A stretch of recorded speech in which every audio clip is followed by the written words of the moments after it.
தேவனே எங்கள் மத்தியிலே, பரிசுத்தரே எங்கள் மத்தியிலே, தேவனே எங்கள் மத்தியிலே, எல்லாருமாய் வாய்களை திறந்து தூயவரே எங்கள் மத்தியிலே கரங்களை தட்டி, தேவனே எங்கள் மத்தியிலே நீர் மகிமையாய் மகிமையாய் மகிமையாய் மகிமையாய் சந்தோஷமாய் சுவாமி, ஆனந்தமாய் சுவாமி, மன மகிழ்ச்சியாய் உங்களிடத்தில் கூடி சேர ஆண்டவரே நீர் எங்களுக்கு நன்மை செய்திருக்கிறீர், நீர் எங்களுக்கு ஜீவனை கொடுத்திருக்கிறீர், நீர் எங்களுக்கு கிருபையை பொழிந்திருக்கிறீர், நீர் எங்களுக்கு தயவை பெருக பண்ணியிருக்கிறீர்.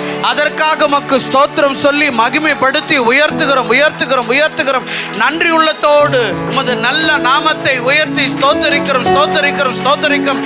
கனத்துக்கு பாத்திரரே உமக்கு ஸ்தோத்திரம் ஸ்தோத்திரம் ஸ்தோத்திரம் ஸ்தோத்திரம். ஆண்டவரே நன்றியோடு உம்மை துதிக்கிறோம். அல்லேலூயா. தேவனை ஆராதிக்க கூடி வரும்போதெல்லாம், தேவ ஜனங்கள் அவருடைய நாமத்தை மகிமைப்படுத்தி கூடி வரும்போதெல்லாம் மயகம் இறங்கி வந்து மகிமை வல்லமையாய் கிரியை செய்தது. காரணம், தேவ பிரியர் நம் மேல் பிரியமாயிருக்கிறார். அல்லேலூயா. தேவனை நாம் யாவரும் கரங்களை தட்டி உம்மை ஆராதிக்க கூடி வந்தோம் என்று மகிமைப்படுத்துவோமா? உம்மை ஆராதிக்க கூடி வந்தோம் நல்லவரே, ஆவியோடும் நல் உண்மையோடும். உம்மை ஆராதிக்க கூடி வந்தோம் பரிசுத்தரே, பரிசுத்த உள்ளத்தோடு. உம்மை ஆராதிக்க கூடி வந்தோம் நல்லவரே, ஆவியோடும் நல் உண்மையோடும். உம்மை ஆராதிக்க கூடி வந்தோம் பரிசுத்தரே, பரிசுத்த உள்ளத்தோடு. ஆராதனை ஆராதனை ஆராதனை ஆராதனை ஆராதனை ஆராதனை உமக்குத்தானே. ஆராதனை ஆராதனை ஆராதனை ஆராதனை ஆராதனை ஆராதனை உமக்குத்தானே. உம்மை ஆராதிக்க கூடி வந்தோம் நல்லவரே, ஆவியோடும் நல் உண்மையோடும். உம்மை ஆராதிக்க கூடி வந்தோம் பரிசுத்தரே, பரிசுத்த உள்ளத்தோடு. நீ செய்த நன்மைகள் ஏராளம் ஏராளம், உமக்கே ஆராதனை.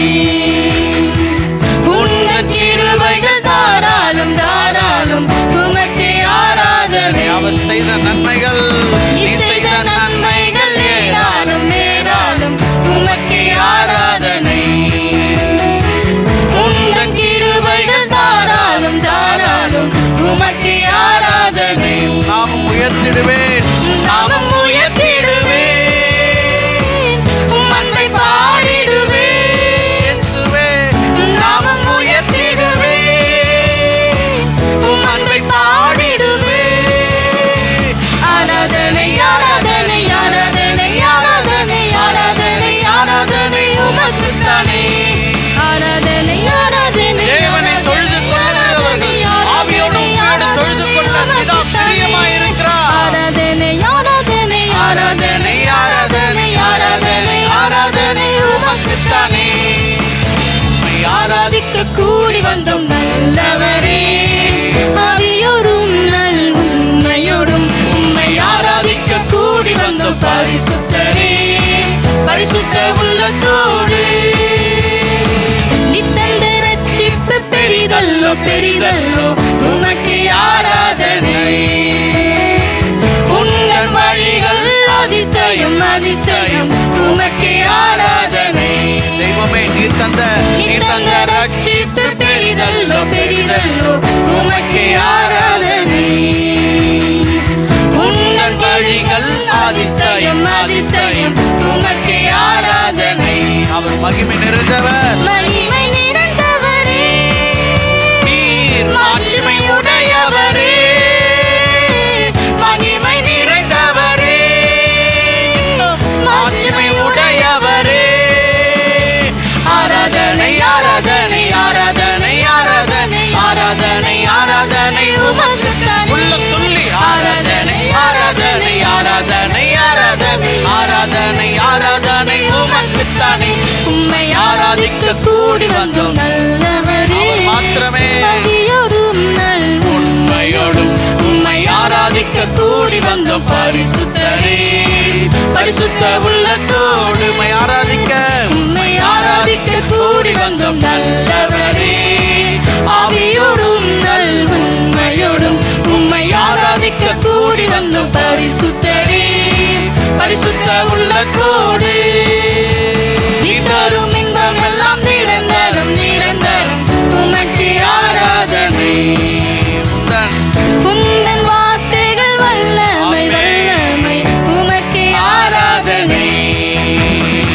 நீ தரும் இன்பம் எல்லாம் நிரந்தரம் நிரந்தரம் உமக்கு ஆராதனை. உந்தன் வார்த்தைகள் வல்லமை வல்லமை உமக்கு ஆராதனை. உண்மை உள்ளவரே உண்மை உள்ளவரே துதிக்கு பாத்திரரே.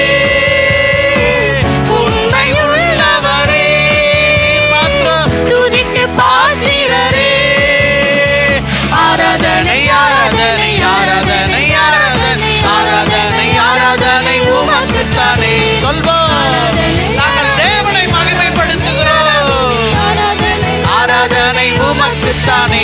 உம்மை ஆராதிக்க கூடி வந்தோம் நல்லவரே. ஆவியோடும் தேவனே, உம்மை துதிக்கும் போது வனாந்திரம் செழிப்பாய் மாறுமே. வறண்ட நிலத்திலும் சுவாமி எங்களுக்கு வழிகள் உண்டாகுமே. உம்மை ஆராதிக்க கூடி வந்தோம் நல்லவரே. ஆவியோடும் நல் உண்மையோடும் உம்மை ஆராதிக்க கூடி வந்தோம் பரிசுத்தரே. பரிசுத்த உள்ளத்தோடு நீ செய்த நன்மைகள் ஏராளம் ஏராளம் உமக்கு ஆராதனை. உந்தன் கிருபைகள் உந்தன் கிருபைகள் தாராளம் தாராளம் உமக்கு எங்களை இந்த ஆராதனை. தேசத்திற்கு கொண்டு வந்து இவ்வளவா நீ செய்த நன்மைகள் ஏராளம் ஏராளம் உமக்கு ஆராதனை. எங்களை ஆசீர்வதிக்கவே ஆசீர்வதித்திருக்கிறவரே. கிருபைக்காக கிருபைக்காக ஆராதனை. நாமம் உயர்த்திடுவே. எந்த ஸ்தானத்தில் வந்து ஆசீர்வதிப்பேன் என்று சொன்னீரே. உம் நாமம் உயர்த்திடுவே. உம் அன்பை பாடிடுவே. ஆராதனை ஆராதனை ஆராதனை ஆராதனை ஆராதனை ஆராதனை உமக்கு உள்ளம் திறந்து. ஆராதனை ஆராதனை ஆராதனை ஆராதனை ஆராதனை ஆராதனை உமக்குத்தானே. உம்மை ஆராதிக்க கூடி வந்தோம் நல்லவரே. ஆவியோடும் நல் உண்மையோடும் உம்மை ஆராதிக்க கூடி வந்தோம் பரிசுத்தரே. பரிசுத்த உள்ளத்தோடு உம்மை ஆராதிக்க கூடி வந்தோம் நல்லவரே. ஆவியோடும் நல் உண்மையோடும் உம்மை ஆராதிக்க கூடி வந்தோம் பரிசுத்தரே. பரிசுத்த உள்ளத்தோடு நல்ல பரிசுத்த உள்ளத்தோடு கைகளை தட்டி நல்ல பரிசுத்த உள்ளத்தோடு. ஆமென். பரிசுத்த உள்ளத்தோடு நல்ல பரிசுத்த உள்ளத்தை கொடுத்ததற்காக ஆண்டவருக்கு நன்றி சொல்லுவோமா? மனுஷனுடைய இருதயம் நித்தம் கேடல் நிறைந்ததா இருக்கிறது. ஆனால் தேவனை தேடுகிறவர்களுக்கோ தசை உள்ள இருதயத்தை கொடுத்து அதில் தாமே தம்முடைய ஆவி அசைவாட பண்ணின என்று சொன்ன வாக்கு கொடுத்த தேவன் நல்லவர். வார்த்தையில் உண்மை உள்ளவர். அவர் தாமே நம்மளை நல்லவர்களும் தேவ புத்திரர்களுமாய் மாற்றிருக்கிறார். காரணம் ஆவியோடு உண்மையோடும் அவரை தொழுது கொள்ள பிதா பிரியப்பட்டதினாலே தேவகுமாரன் வந்து ரத்தத்தின் கிரயத்தை கொடுத்து அவருடைய ஆவியை நமக்குள் பிரவேசிக்க பண்ணுகிறார். பலமா கைகளை தட்டுவோமா? அவரே இதை செய்திருக்கிறார். அவரே இதை செய்திருக்கிறார். அல்லேலூயா. சகோதரி சப்தமாய் துதிப்பாங்க. சேர்ந்து கொள்வோம். நல்ல தகப்பனே அப்பா, உம்மை துதிக்கிறோம், ஸ்தோத்திரிக்கிறோம், ஸ்தோத்திரிக்கிறோம். பரிசுத்தரே, உம்மை துதிக்கிறோம். துதிக்கிறோம். இருவர் மூவர் எங்கே வாசம் செய்ய அங்க இருப்பேன் சொன்னவரே அப்பா, உம்மை துதிக்கிறோம். துதிக்கிறோம். வானத்தையும் பூமியையும் படைத்தவரே உம்மை துதிக்கிறோம். துதிக்கிறோம். ஒருவரும் சேரக்கூடாத ஒளியில் வாசம் செய்கிறவரே உம்மை துதிக்கிறோம். இருவரும் கருக்குள்ள பட்டயத்தை உடையவரே உம்மை துதிக்கிறோம். வேதவாளை எங்கள் கரங்களில் தந்தவரே உம்மை துதிக்கிறோம். இடதுபுறம் வலதுபுறம் சாயாதுபடி நேர்த்தியான பாதையில நடத்துகிற தேவனே உம்மை துதிக்கிறோம். இஸ்ரவேலின் தேவன் பரிசுத்தர் பரிசுத்தர் என்று ஓயாமல் துதித்துக் கொண்டிருக்கிற தூதர்கள் பாவமை துதிக்கிறோம். ஆண்டவரே உயர்ந்தவரே உம்மை துதிக்கிறோம். உன்னதவரே உம்மை துதிக்கிறோம். எங்களை வெறுமல்ல தாழ்த்தி உம்மை மாத்திரம் உயர்த்துகிறோம் அப்பா. இயேசுவின் நாமத்தில் நல்ல பிதாவே, ஆமென். அல்லேலூயா. தேவனை கரங்களை தட்டி மகிமைப்படுத்துவோமா? அவர் நல்லவர். ஆண்டவர் சொன்னார், பயப்படாதே சிறுமந்தையே, நான் உனக்கு ராஜ்யத்தை கொடுப்பேன், கலங்காதே திகையாதே, நான் உன்னோடு இருந்து பெரிய காரியங்களை செய்வேன் என்று சொன்னார். அல்லேலூயா. யோவேல் தீர்க்க தரிசன புஸ்தகத்தில் 2வது அதிகாரம் 21வது வசனத்தில் சொல்லுகிறார், நீ மகிழ்ந்து களி கூறு, பயப்படாதே என்று சொல்லுகிறார். அல்லேலூயா. காரணம் நான் உன்னோடு இருக்கிறேன். ஆமென். தேவனை மகிமைப்படுத்தி பாடுவோமா? பயமில்லை பயமில்லையே, ஜெயம் ஜெயம் தானே. எனக்கு பயமில்லை பயமில்லையே, ஜெயம் ஜெயம் தானே. ஜெபத்துக்கு பதில் உண்டு, இயேசு நாமத்தில் ஜெயம் பிரியமான புருஷனே, பிரியமானவளே, ஜெபத்துக்கு பதில் உண்டு, இயேசு நாமத்தில் ஜெயம் உண்டு, இயேசு நாமத்தில் ஜெயம் உண்டு, இயேசு நாமத்தில் ஜெயம் உண்டு. பயமில்லை பயமில்லை பயமில்லையே, ஜெயம் ஜெயம் தானே. சொல்வம். பயமில்லை பயமில்லையே, ஜெயம் ஜெயம் தானே. ஆபிரகாமின் தேவன் என்னோடு இருக்கின்றார், ஆசீர்வதிக்கின்றார், நம்மை பெருக செய்திடுவார். ஆபிரகாமின் தேவன் இன்று ரெகோபோத்திலே என்னோடு இருக்கின்றார், ஆசீர்வதிக்கின்றார், அவரை பெருக செய்திடுவார். ஜெயம் எடுப்பேன் இயேசு நாமத்தில், நான் ஜெயம் எடுப்பேன் இயேசு நாமத்தில். தோல்வி எனக்கு இல்லையே, நான் தோற்று போவதில்லையே. தோல்வி எனக்கு இல்லையே, தோல்வி எனக்கு இல்லையே, நான் தோற்று போவதில்லையே. ஜெயமுண்டு ஜெயமுண்டு இயேசு நாமத்திலே, ஜெயமுண்டு இயேசு நாமத்திலே. பயம் பயமில்லை பயமில்லையே, ஜெயம் ஜெயம் தானே. பயமில்லை பயமில்லையே, ஜெயம் ஜெயம் தானே. இதயம் விரும்புவதை எனக்கு தந்திடுவார். என் ஏக்கம் எல்லாமே எப்படியும் நிறைவேற்றுவார். நம் இதயம் விரும்புவதை, எனக்கு விருப்பத்தை தந்தவர் அதை நிறைவேற்றுவார். எல்லாமே எப்படியும் நிறைவேற்றுவார். ஜெயம் எடுப்பேன் இயேசு நாமத்தில், நான் ஜெயம் எடுப்பேன் இயேசு நாமத்தில். தோல்வி எனக்கு இல்லையே, நான் தோற்று போவதில்லையே. தோல்வி தோல்வி எனக்கு இல்லையே, நான் தோற்று போவதில்லையே. ஜெயமுண்டு ஜெயமுண்டு இயேசு நாமத்திலே, ஜெயமுண்டு இயேசு நாமத்திலே. பயமில்லை பயமில்லையே, ஜெயம் ஜெயம் தானே. கொஞ்சமாம் பயமில்லை பயமில்லையே, ஜெயம் ஜெயம் தானே. எதிராய் செயல்படுவோம், என் பக்கம் வருவார்கள், என் ரட்சகர் எனக்குள்ளே. இவ்வுலகம் அறியும். எதிராய் செயல்படுவோம், என் பக்கம் வருவார்கள், என் ரட்சகர் எனக்குள்ளே. இதை உலகம் அறியும். ஜெயம் எடுப்பேன் இயேசு நாமத்தில், ஜெயம் எடுப்பேன் இயேசு நாமத்தில். தோல்வி எனக்கு இல்லையே, நான் தோற்று போவதில்லை. வாழ்க்கையிலே தோல்வி எனக்கு இல்லையே, நான் தோற்று போவதில்லையே. ஜெயமுண்டு இயேசு நாமத்திலே, ஜெயமுண்டு இயேசு நாமத்திலே.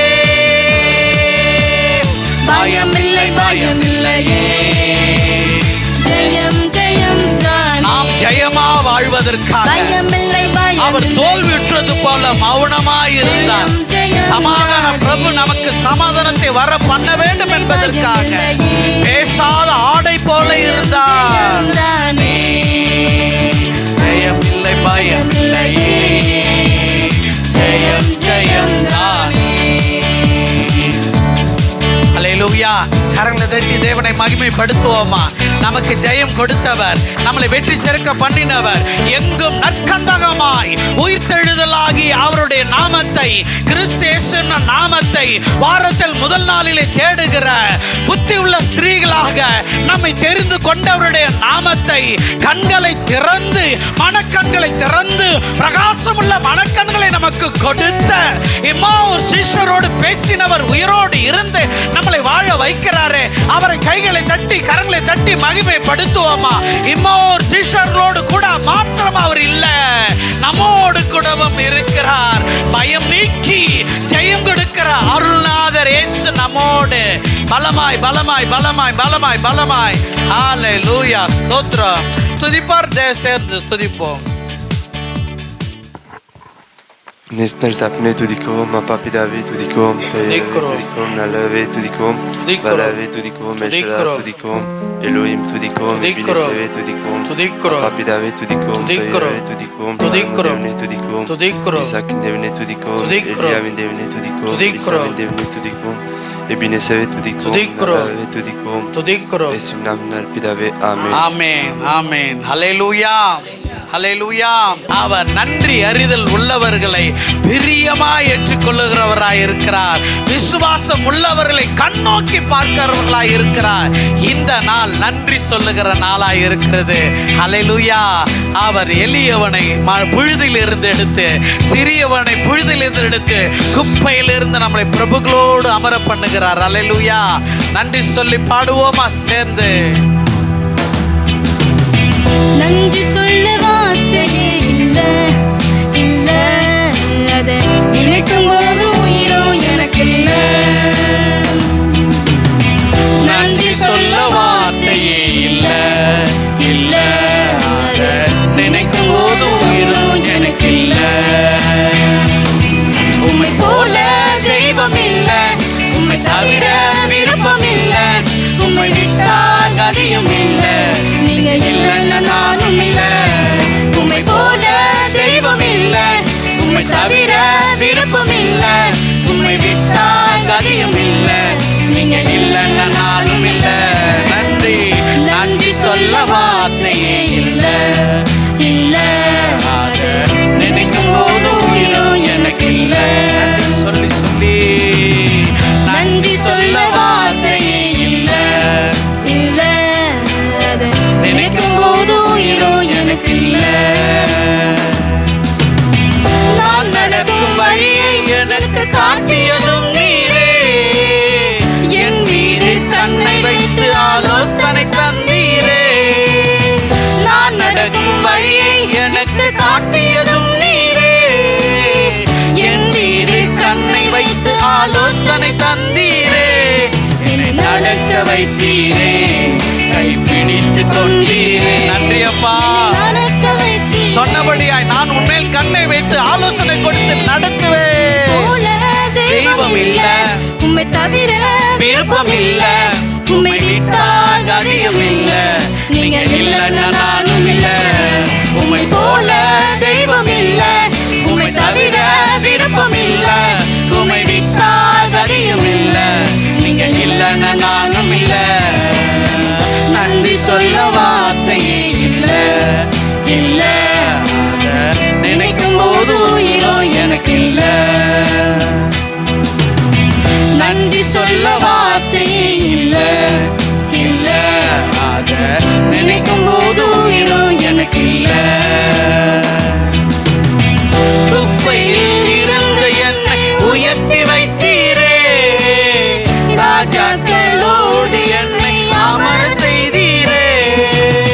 குப்பையில் இருந்து என்னை உயர்த்தி வைத்தீரே, ராஜாக்களோடு என்னை அமர செய்தீரே.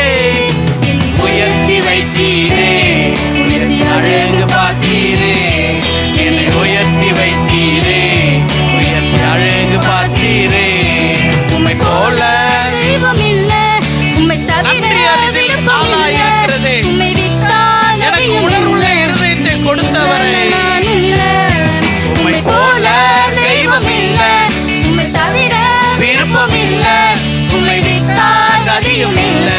நீங்க இல்லைன்னா நானும் இல்ல.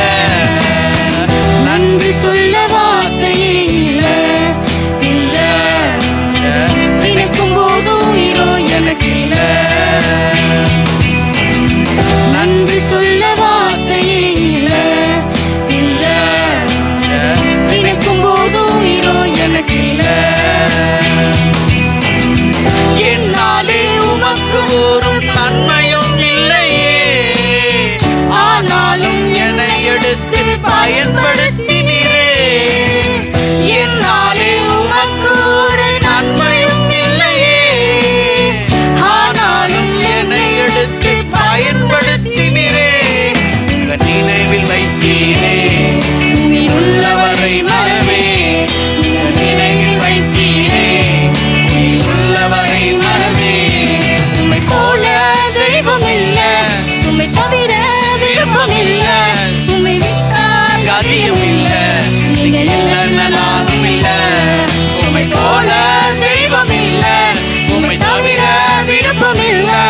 உம்மை விட்டால் கதியும் இல்ல, நீங்க இல்லைன்னா நானும் இல்ல. நன்றி சொல்ல வார்த்தையே இல்ல, இல்ல.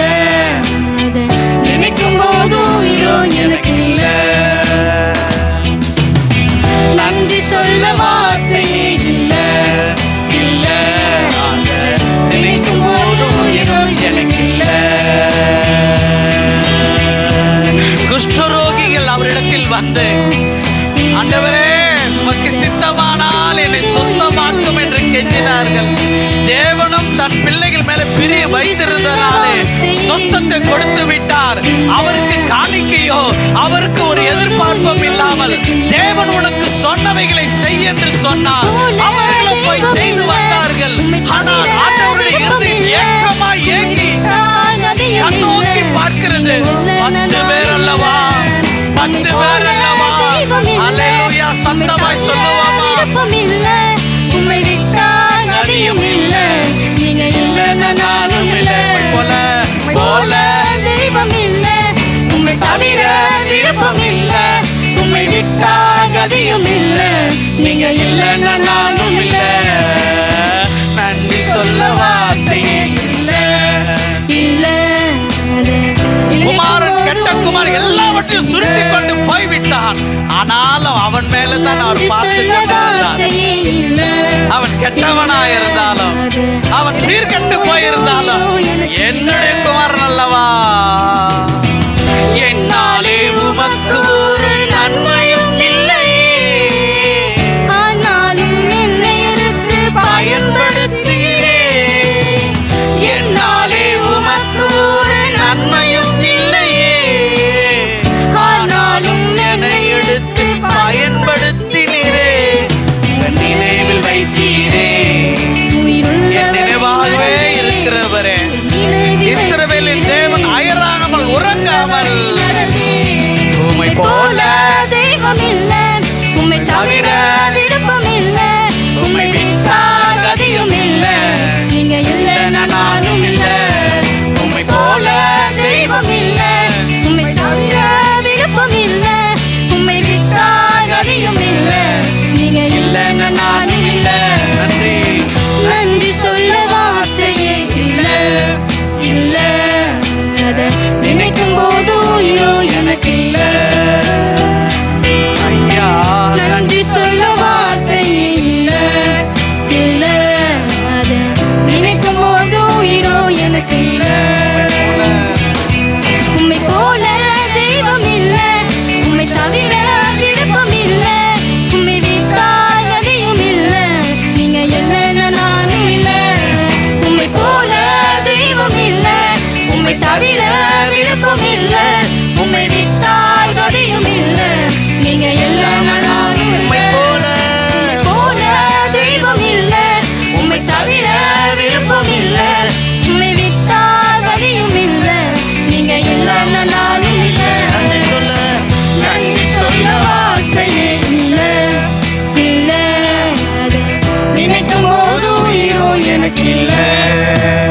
நன்றி நன்றி சொல்ல வார்த்தையே இல்ல, இல்ல.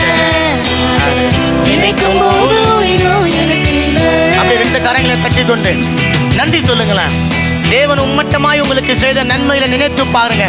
தாயின் கருவில் இருந்து புறப்பட்ட அந்த வினாடியில் இருந்து இம்மட்டமாய் நீங்கள் அழிந்து போகாதபடிக்கு தேவன் உம்முடைய அல்லேலூயா வல்லமையினால நம்ம ஒவ்வொருவரும் அதை தாங்கி நடத்தினாரே. கரங்களை தட்டி நன்றி செலுத்துங்க. நன்றி நன்றி நன்றி என்று சொல்லி உங்கள் இருதயத்தை உயர்த்துங்க. தேவனுக்கு நேராக உயர்த்துங்க. ரட்சிப்பின் பாத்திரத்தை கருத்தில் எடுத்துக் கொள்ளுங்க. எத்தனையோ பேர் இன்றைக்கு உயிரோடு இல்லை, ஆனாலும் தேவன் நம்மை உயிரோடு இருக்கும்படிக்காய் நல்ல சரீர ஆரோக்கியத்தை, நல்ல பலத்தை, நல்ல சுகத்தை நமக்கு தந்திருக்கிறாரு. நன்றி என்று சொல்லுங்க. நன்றி என்று சொல்லுங்க. நம்மிடத்துல எந்த ஒரு தகுதியும் இல்லை, நம்மிடத்துல எந்த ஒரு நன்மையும் இல்லை, நம்மிடத்துல எந்த ஒரு நீதியான காரியமும் இல்லை, ஆனாலும் இவைகளை எல்லாவற்றையும் செய்கிற தேவன் நம்மோடு கூட இருக்கிறபடினால கரங்களை தட்டி அவரை நோக்கி பார்த்து உங்கள் இருதயத்தின் ஆழத்திலிருந்து முழு பலத்தோடு, முழு உங்களுடைய சரீர ஆரோக்கியத்தோடு அவரை துதிங்களேன். குப்பையில இருந்த போதுதான் அவர் நம்மை தெரிந்தெடுத்தார். அழுக்கும் கந்தையுமாய் இருந்த போதுதான் அவர் நம்மை தெரிந்தெடுத்தார். அந்த ஆடைகளை எல்லாவற்றையும் மாற்றி போட்டார். ராஜாக்களோடு கூட, அல்லேலூயா, லேவியர்களோடு கூட, ஆசாரியர்களோடு கூட அவர் நம்மை உட்கார வைத்தாரே. அதை நினைத்து பார்த்து நன்றி சொல்லி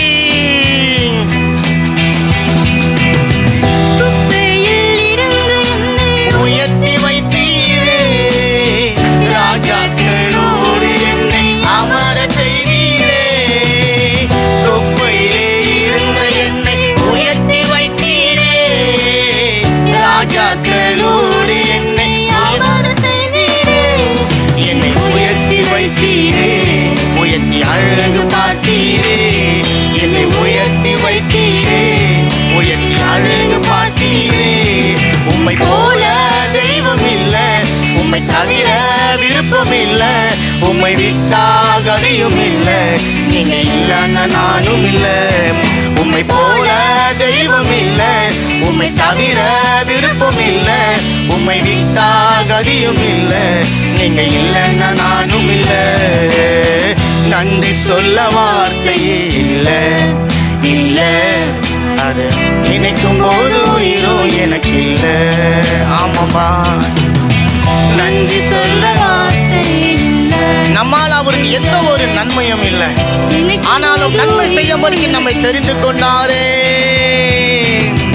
என்னாலே உமக்கு ஒரு நன்மையும் இல்லையே, ஆனாலும் என்னை எடுத்து பயன்படுத்தினே.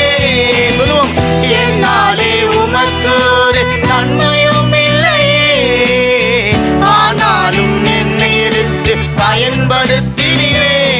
உங்க நினைவில் வைத்தீரே, உயிர் உள்ளவரை மறவேன்.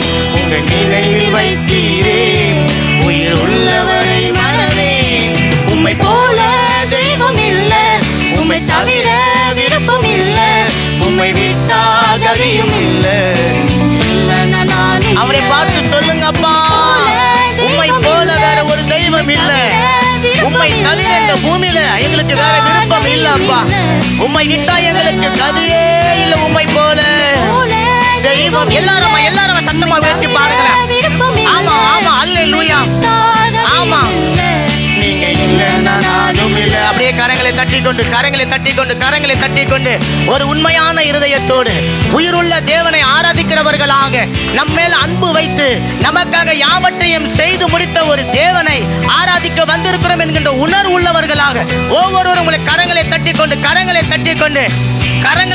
நன்றி சொல்லுங்களேன். சத்தமாய் தேவ சபையில அவர் எழுந்தருளி இருக்கிறார். தேவனுடைய நாமம் தேவர்கள் மத்தியில உயர்த்தப்பட்டு கொண்டு இருக்கிறது.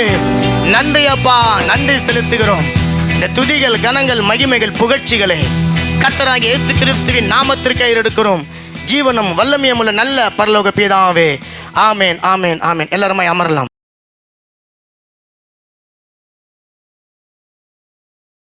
மீண்டும் எங்கள் ஒவ்வொருவரையும் கர்த்தராகிய இயேசு கிறிஸ்துவினுடைய பரிசுத்த நாமத்தினாலே நாங்கள் வாழ்த்தி வரவேற்கிறோம். நம்ம வாசித்த அந்த வேத பகுதி சங்கீதம் 92 அதனுடைய 12வது வசனம். சென்ற வாரம் நம்ம இதை தியானிச்சிருந்தோம். ஆமேன். எத்தனை பேருக்கு ஞாபகம் இருக்குதுங்க சென்ற வாரம் தியானிச்சது அந்த வேத பகுதி? என்னத்தை நம்ம தியானிச்சோம்? சென்ற வாரம் நீதிமான் பனையை போல எப்படி செழிப்பான் அப்படின்னு சொல்லி பார்த்தோம்.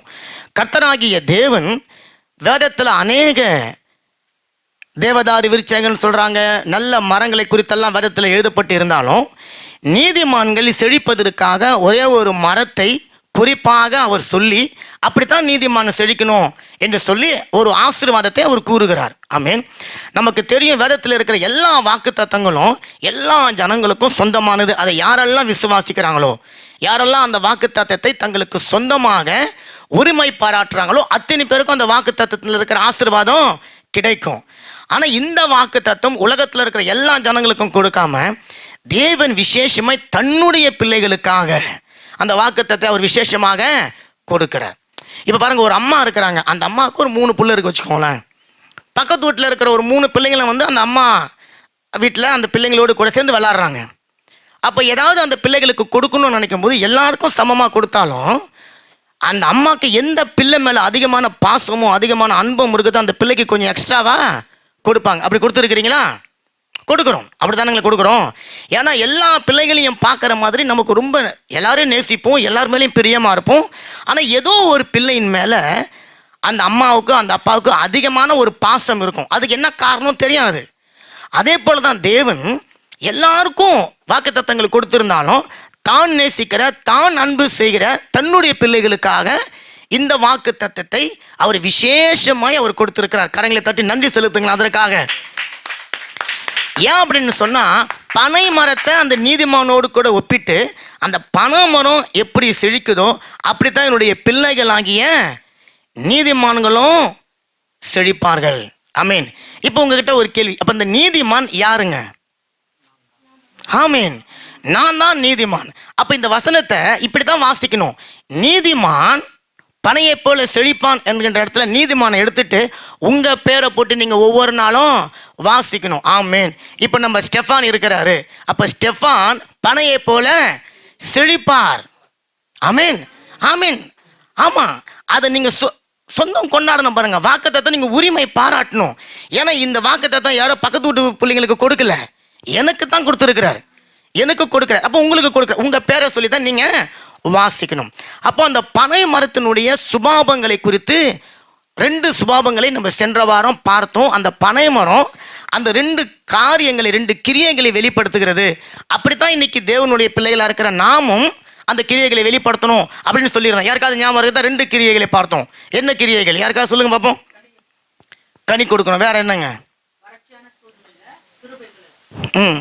முக்கியமா வறட்சியான சூழ்நிலை என்ன பசுமையா இருக்கும்?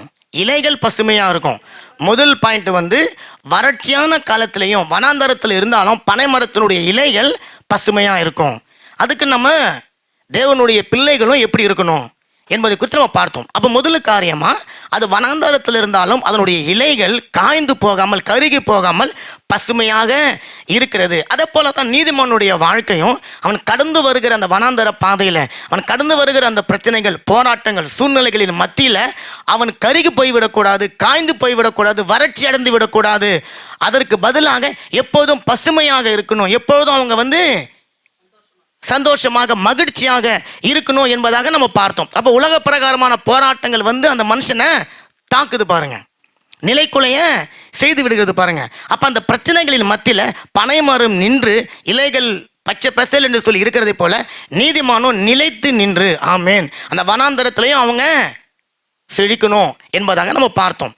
2வது, இவங்க சொன்னது போல பனை மரம் வனாந்தரத்தில் இருந்தாலும் அது கனி கொடுக்கும். ஒரு மரம் வனாந்தரத்தில் இருக்கும்போது அதனால் கனி கொடுக்க முடியாது. நீங்கள் ஒரு போராட்டத்தின் மத்தியில், ஒரு பயங்கரமான அந்த துன்பத்தின் பாதையில், ஒரு துயரத்தின் பாதையில், ஒரு கொடுமையான வேதனையின் மத்தியில் நம்ம நடந்து போகும்போது நம்மளால் கனி கொடுக்க முடியுமா என்று சொல்லி பார்த்தா அங்கே ஒரு பெரிய கேள்விக்குறி. பாருங்கள், நாங்கள் எத்தனையோ முறை வக்கான்ஸ் போயிருக்கிறோம், எத்தனையோ முறை இந்தியாவுக்கு வக்கான்ஸ் போயிருக்கிறோம். வக்கான்ஸ்னு சொன்ன உடனே நமக்கு ஒரு சந்தோஷம், சமாதானம் வந்துடும். ஆனால் இந்த முறை வக்கான்ஸ்னு சொல்லும்போது பயம் இல்லை. என்னுடைய வாழ்க்கையில் பாருங்கள், 4 பக்கமும் போராட்டம் அடித்து வாங்குவாங்கன்னு வாங்குறாங்க. ஆமேன், அடித்து வச்சு வாங்குவாங்கன்னு. இது வரைக்கும் எங்களுடைய வாழ்க்கையில் இப்படிப்பட்ட பிரச்சனைகள் வந்தது கிடையாது. ஆனாலும் அந்த போராட்டத்தின் மத்தியில் ஜெபிக்கிறதுல, தேவனை துதிக்கிறதுல, அவரை ஆராதிக்கிறதுல, என்னால் முடிஞ்ச வரைக்கும் கனிகள் கொடுக்கறதுல நாங்கள் தவறி போகிறது இல்லை. அப்போ பிசாசனுடைய நோக்கம் இந்த ஒரு காற்று அடிக்கப்படணும், இந்த ஒரு வனாந்தரம் வரணும், இந்த ஒரு சூழ்நிலை வரணும், இந்த ஒரு உபத்திரவம் வரணும். வரும்போது இந்த ஆள் மண்ணோடு மண்ணா கீழே மடிந்து போகணும், எழும்பக்கூடாது என்று சொல்லி அவங்க நம்மள போராட்டத்துக்கு நேராக நடத்தி கொண்டு போகிறான். பாருங்க, திடீர்னு என்னுடைய கார் ரிப்பேர் ஆயிடுச்சு. ரிப்பேர்னா சாதாரண ரிப்பேர் கிடையாது, அது வண்டியே மோர் ஆயிடுச்சு. நல்ல வண்டி, எதிர்பார்க்கல பாருங்க. இப்போ உடனே சோர்ந்து போக முடியுமா? அடுத்த ஒரு ஆலோசனை, உடனே ஒரு வாடகை வண்டி எடுத்தாச்சு. இந்த பக்கம் லீவில் பிரச்சனை வருது, இந்த பக்கம் இன்னும் சில காரியங்கள் நிறைய, எல்லாத்தையும் விளக்கமாக சொல்ல முடியாது. அப்போ பொருளாதார ரீதியாக தாக்குதல்கள், காரினுடைய காரியமாக தாக்குதல்கள், அதற்காக பிரயாசப்படுறோம், ஆனாலும் பலன் இல்லை. அப்போ இந்த செய்தி கொடுக்கும் போதெல்லாம் இந்த உபத்திரவத்தின் பாதையில் தான் நாங்கள் இருக்கிறோம். அப்போ நீங்களும் இன்னைக்கு ஒருவேளை அப்படிப்பட்ட ஒரு உபத்திரவத்தின் பாதையில் நீங்கள் இருக்கலாம். பிசாசினுடைய நோக்கம் என்ன? நீங்கள் கருகி போகணும், காய்ந்து போகணும், நீங்கள் மனம் அடிந்து போகணும். நான் சொன்ன பார்த்தீங்களா, தரமலை கிடக்கிற ஒரு இலை, காஞ்சி போன இலை பறக்கடிக்கிறதை போல நீங்கள் பறக்கடிக்கப்பட்டு போகணும். அதுதான் பிசாசினுடைய நோக்கம். ஆனால் தேவன் சொல்கிறாரு, நீ பனைமரத்தை பாரு, நீ பனைமரத்தை பாரு, காற்றடிக்குது, வெயில் வருது, எவ்வளவுக்கு எவ்வளவு வெயில் அதை தாக்குதோ அவ்வளவுக்கு அவ்வளவு அந்த கனிகளை நீ பாரு, அதை நீ டெஸ்ட் பண்ணி பாரு, அதை நீ ருசித்து பாரு. கர்த்தர் நல்லவர் என்பதை ருசித்து பாருங்கள் சொன்னது போல பனம்பழம் எவ்வளவு சுவை என்பது நீங்க ருசித்து பாருங்க. பனம்பழத்தை எவ்வளோக்கு எவ்வளோ சூடாக்குறோமோ அவ்வளவுக்கு அந்த பழத்தினுடைய டேஸ்ட் இருக்கும் என்று சொல்லி நம்ம சென்ற வாரம் பார்த்தோம். அப்படித்தானே நீதிமான்? அப்போ பிசாசு ஏதோ நம்மளை சூடாக்குறான். நம்ம பொறுமையை இழக்கணும், நம்ம கோபப்படணும், நம்ம ஆத்திரப்படணும். ஆமேன். பாருங்க, இன்னைக்கு பிரிண்ட் எடுக்கணும் தாள், ஆம்பரிமா அந்த வேலை செய்யலை, புரியுதுங்களா? அது எப்படி டென்ஷனாக இருக்கும்? கையில் உட்காந்து எழுதி நிற்க முடியாது. நம்ம எல்லாம் தமிழில் உட்காந்து எழுதி பழக்கமா? பல வருஷம் ஆயிடுச்சு எல்லாரும். கையை எழுத முடியல, அவ்வளோ டென்ஷன். அந்த டைமில் எப்படி கனி கொடுக்க முடியும்? ஆனால் ஆண்டவர் சொன்ன, நீ பனைமரத்தை பாரு, நீ மனைவியை பார்க்குற, கணவனை பார்க்குற, பிள்ளைங்களை பார்க்குற, பிரச்சனையை பார்க்குறீங்க, சூழ்நிலையை பார்க்குறீங்க, அதனால் நீங்கள் சோர்ந்து போகிறீங்க, பனைமரத்தை பாரு. ஆமேன். அந்த பேரிச்ச மரத்தை பாரு, அதுக்கு இப்படி தான் சூடு வருது, அதுக்கு இப்படி தான் உபத்திரம் வருது, இவ்வளோ போராட்டம் வருது, ஆனால் அந்த போராட்டத்தின் மத்தியில் அது கனி கொடுக்குது. கரங்களை தட்டி சொல்லுங்களேன். அதே போல தான் ஆண்டவரே, நாங்களும் கனி கொடுக்க போகிறோம். நீங்கள் கடந்து வந்த பாதையில் பாருங்களேன், ஒரு பிரச்சனை மத்தியில் செத்து போகணும்னு முடிவு பண்ணுவோம், அல்லது ஏன்டா நம்ம இந்த வாழ்க்கைக்குள்ளே வந்தோம், இல்லை என்ன ரசிக்கப்பட்டு இருக்கிறோம், ஏன் நம்ம சபைக்கு போகணும், ஏன் நம்ம ஜெபிக்கணும், இப்படிலாம் தோணி இருக்கு தானுங்களேன். ஒரு சில நேரங்களில் நம்ம ஜெபிக்காமல் இருந்திருக்கிறோம், வாரக்கணக்கா மாசக்கணக்கா ஜெபிக்காமல் இருந்திருக்கிறோம். தேவன் மேலே அந்த சபைக்கு உருவான தேவன் மேலே சரியான விசுவாசம் இல்லாமல் கூட நம்ம சபைக்கு வந்திருக்கிறோம். ஆனால் யோசனை பண்ணி பாருங்க, அந்த பிரச்சனை எங்க உங்களை அழுத்தின? அந்த பிரச்சனை இன்னைக்கு எங்க? நீங்க திரும்பி பாருங்களேன், அந்த பிரச்சனை எங்க? அதை நீங்க எப்படி தாண்டினீங்க? எப்படி நீங்க ஜெயம் எடுத்தீங்க?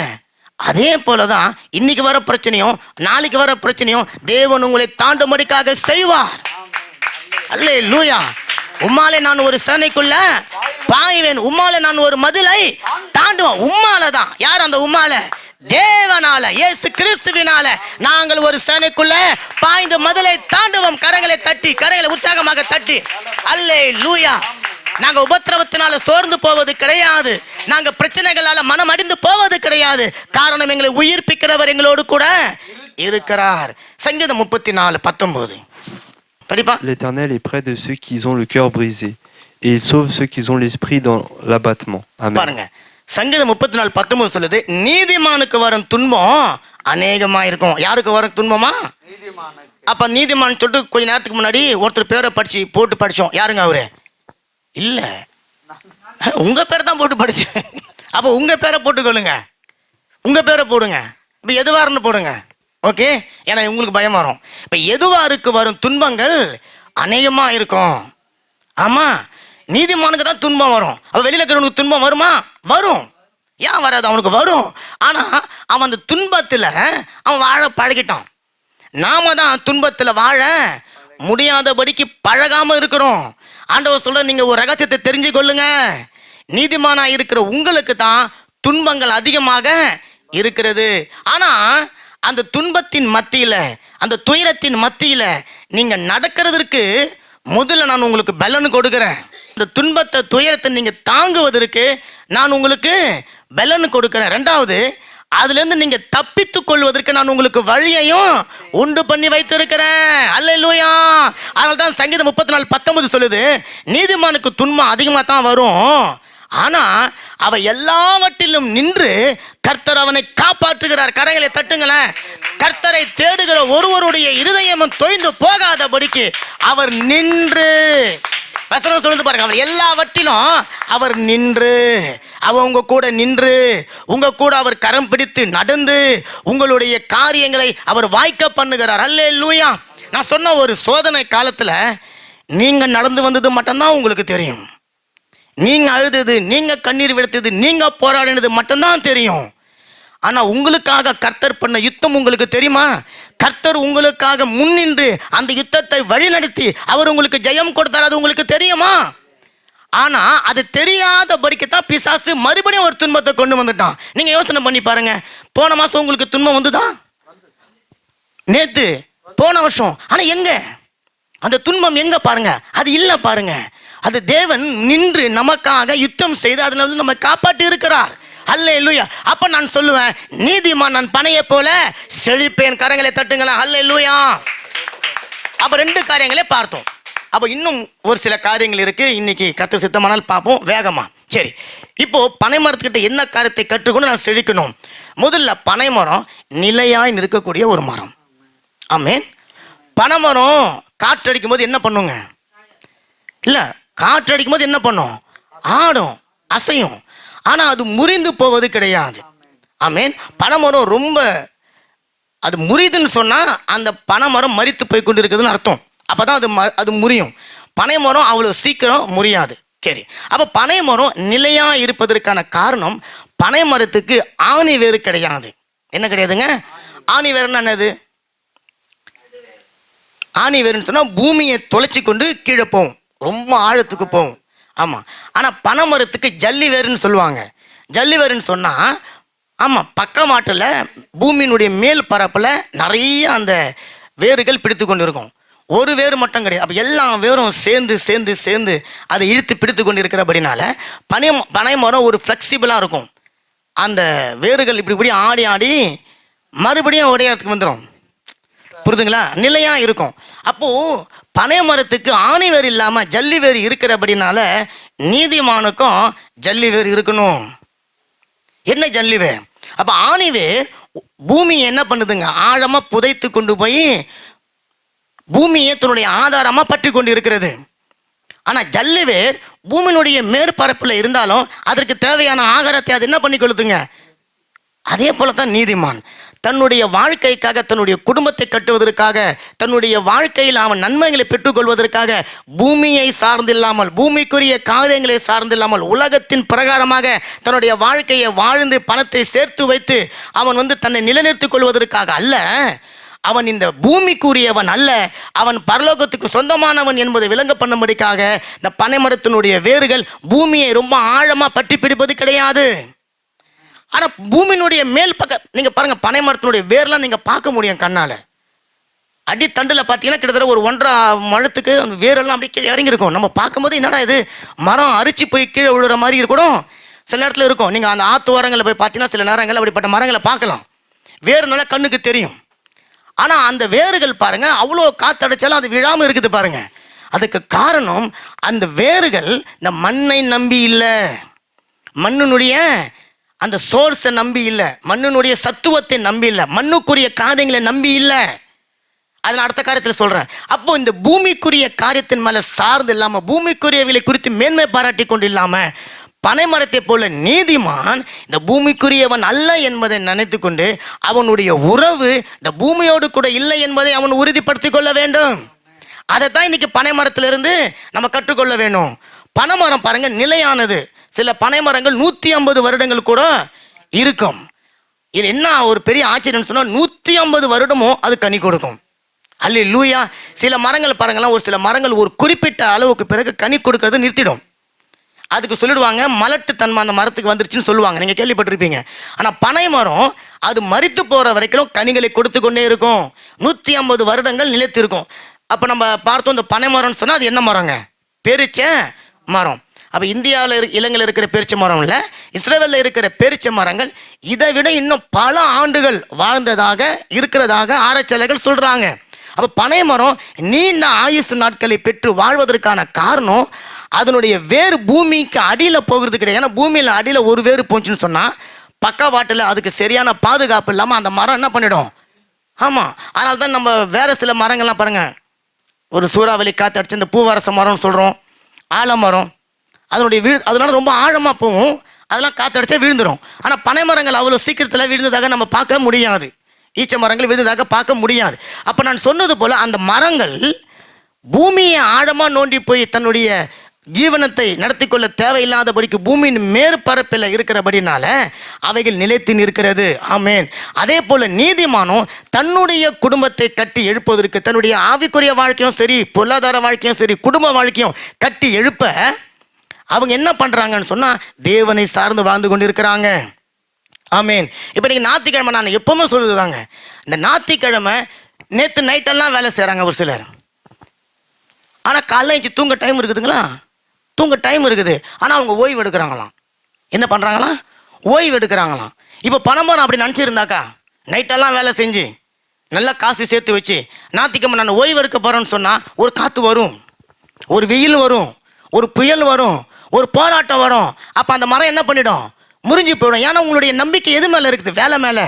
உங்கள் நம்பிக்கை எது மேலே இருக்குது? பணத்து மேலே. உங்கள் நம்பிக்கை எது மேலே இருக்குது? உலக பிரகாரமான காரியம். என்னங்க நீங்கள் இப்படி சொல்கிறீங்க? நாங்கள் அங்கே சாப்பிட்டுக்கிட்டு நாங்கள் ஒரு நாள் தான் வீட்டில் ரெஸ்ட் எடுத்துனுக்குறோம். அந்த ஒரு நாள் நாங்கள் பொண்டாட்டி பிள்ளைங்க கூட சேர்த்து வச்சு சாப்பிட்டு சந்தோஷமாக இருக்கணும். ஆமாம், நீ சந்தோஷமாக இரு. ஆனால் உன்னை குறித்து தேவன் சந்தோஷமாக இருக்கிறாரா? உங்களை குறித்து தேவன் களி கூறுதலாக இருக்கிறாரா? உங்கள் மத்தியில் அவர் வாழ்ந்து கொண்டிருக்கிறாரா? வாசம் செய்கிறாரா? ஆனால் தேவன் சொல்றாரு, நீதிமான் பனையை போல செழிப்பான். காரணம், அவன் நீதிமானாய் அவனை மாட்டினது நான் தான். கரங்களை தட்டி சொல்லுங்களேன், நான் நீதிமானாய் இருக்கிறபடினால என்னுடைய விருப்பங்களை மறிக்க புக செய்து தேவனுடைய சித்தத்தின் மேல, தேவனுடைய விருப்பத்தின் மேல நான் என்ன பண்றேன்? கவனத்தை வைத்துக் கொண்டிருக்கிறேன்.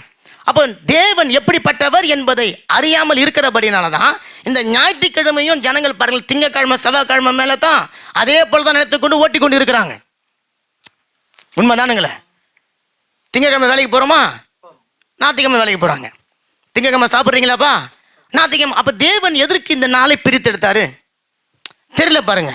ரெண்டாவது, உலகத்தில் கோடான கோடி ஜனங்கள் இருந்தாலும் உங்களை ஸ்பெசிஃபிக்காக, என்ன ஸ்பெசிஃபிக்காக தேவன் தேர்ந்தெடுத்ததுக்கு நீங்களும் நானும் மற்றவங்களை போல வாழ்வதற்காக அல்ல. ஏன்? எடுத்து வாசிப்போம். யோவான் 17வது அதிகாரம், ஜாக் 17ஆம் அதிகாரம் 14வது வசனம். நான் உம்முடைய வார்த்தைகளை அவர்களுக்கு கொடுத்தேன், நான் உலகத்தார் அல்லது போல அவர்களும் உலகத்தார் அல்ல, அதனால் உலகம் அவர்களை பகைத்தது. வசனம் சொல்லுது பாருங்க, யோவான் 17:14, நான் உம்முடைய வார்த்தையை அவர்களுக்கு கொடுத்தேன். யாருக்கு கொடுத்தாரு? தேவன். ஆமா, சிஷ்யர்களுக்கு, இன்னைக்கு நீதிமான்களுக்கு, அல்லது இன்னைக்கு உங்களுக்கு அந்த வார்த்தையை தேவன் முதல்ல கொடுத்துடுறாரு.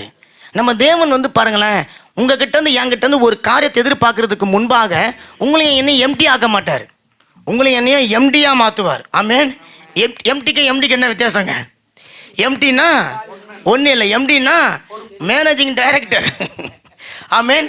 உங்களை முதல்ல ஒரு வார்த்தையினால நிரப்புகிறார், வசனத்தினால நிரப்புகிறார், மன்னாவினால உங்களை போஷிக்கிறார். போஷிச்ச பிறகு சொல்றார், அப்பா நான் இந்த உலகத்தை சார்ந்தவர் இல்லை, நீங்களும் உலகத்தார் அல்ல. ஏன்? உங்களுக்கு உணவு கொடுக்கறது யாரு? ஆமா. ஆனா உலகம் இன்னைக்கு ஞாயிற்றுக்கிழமை வேலைக்கு போகுது, அல்லது நேற்று எல்லாம் கண்ணு முடிச்சு வேலை செஞ்சு நைட்டு இப்போ படுத்து தூங்குறாங்க. ஏன்னா அவங்களுக்கு ஒரு எண்ணம் என்னன்னா, நான் வாரம் ஃபுல்லாக வேலை செஞ்சுட்டேன், இன்னைக்கு நான் தூங்கி எழுந்தா தான் நாளைக்கு நம்ம வேலை செய்ய முடியும். அப்போ நான் சம்பாதிப்பதற்கு எனக்கு பலன் தேவை. அந்த பலன் எனக்கு தூக்கம் கொடுக்குது, அந்த பலன் எனக்கு இலைப்பாறுதல் கொடுக்குது, அந்த பலன் நான் நல்ல பிரியாணியை சாப்பிட்டுட்டு தூங்கி எழுந்துட்டு பெற்றுக்கொள்ளுவேன். ஆனால் ஆண்டவர் சொல்றாரு, அவர்களுக்கு நான் முதல்ல உணவு கொடுக்குறேன். யார் நம்புறீங்க தேவனை? உங்களுக்கு முதல்ல தேவன் உணவை கொடுக்கிறார்.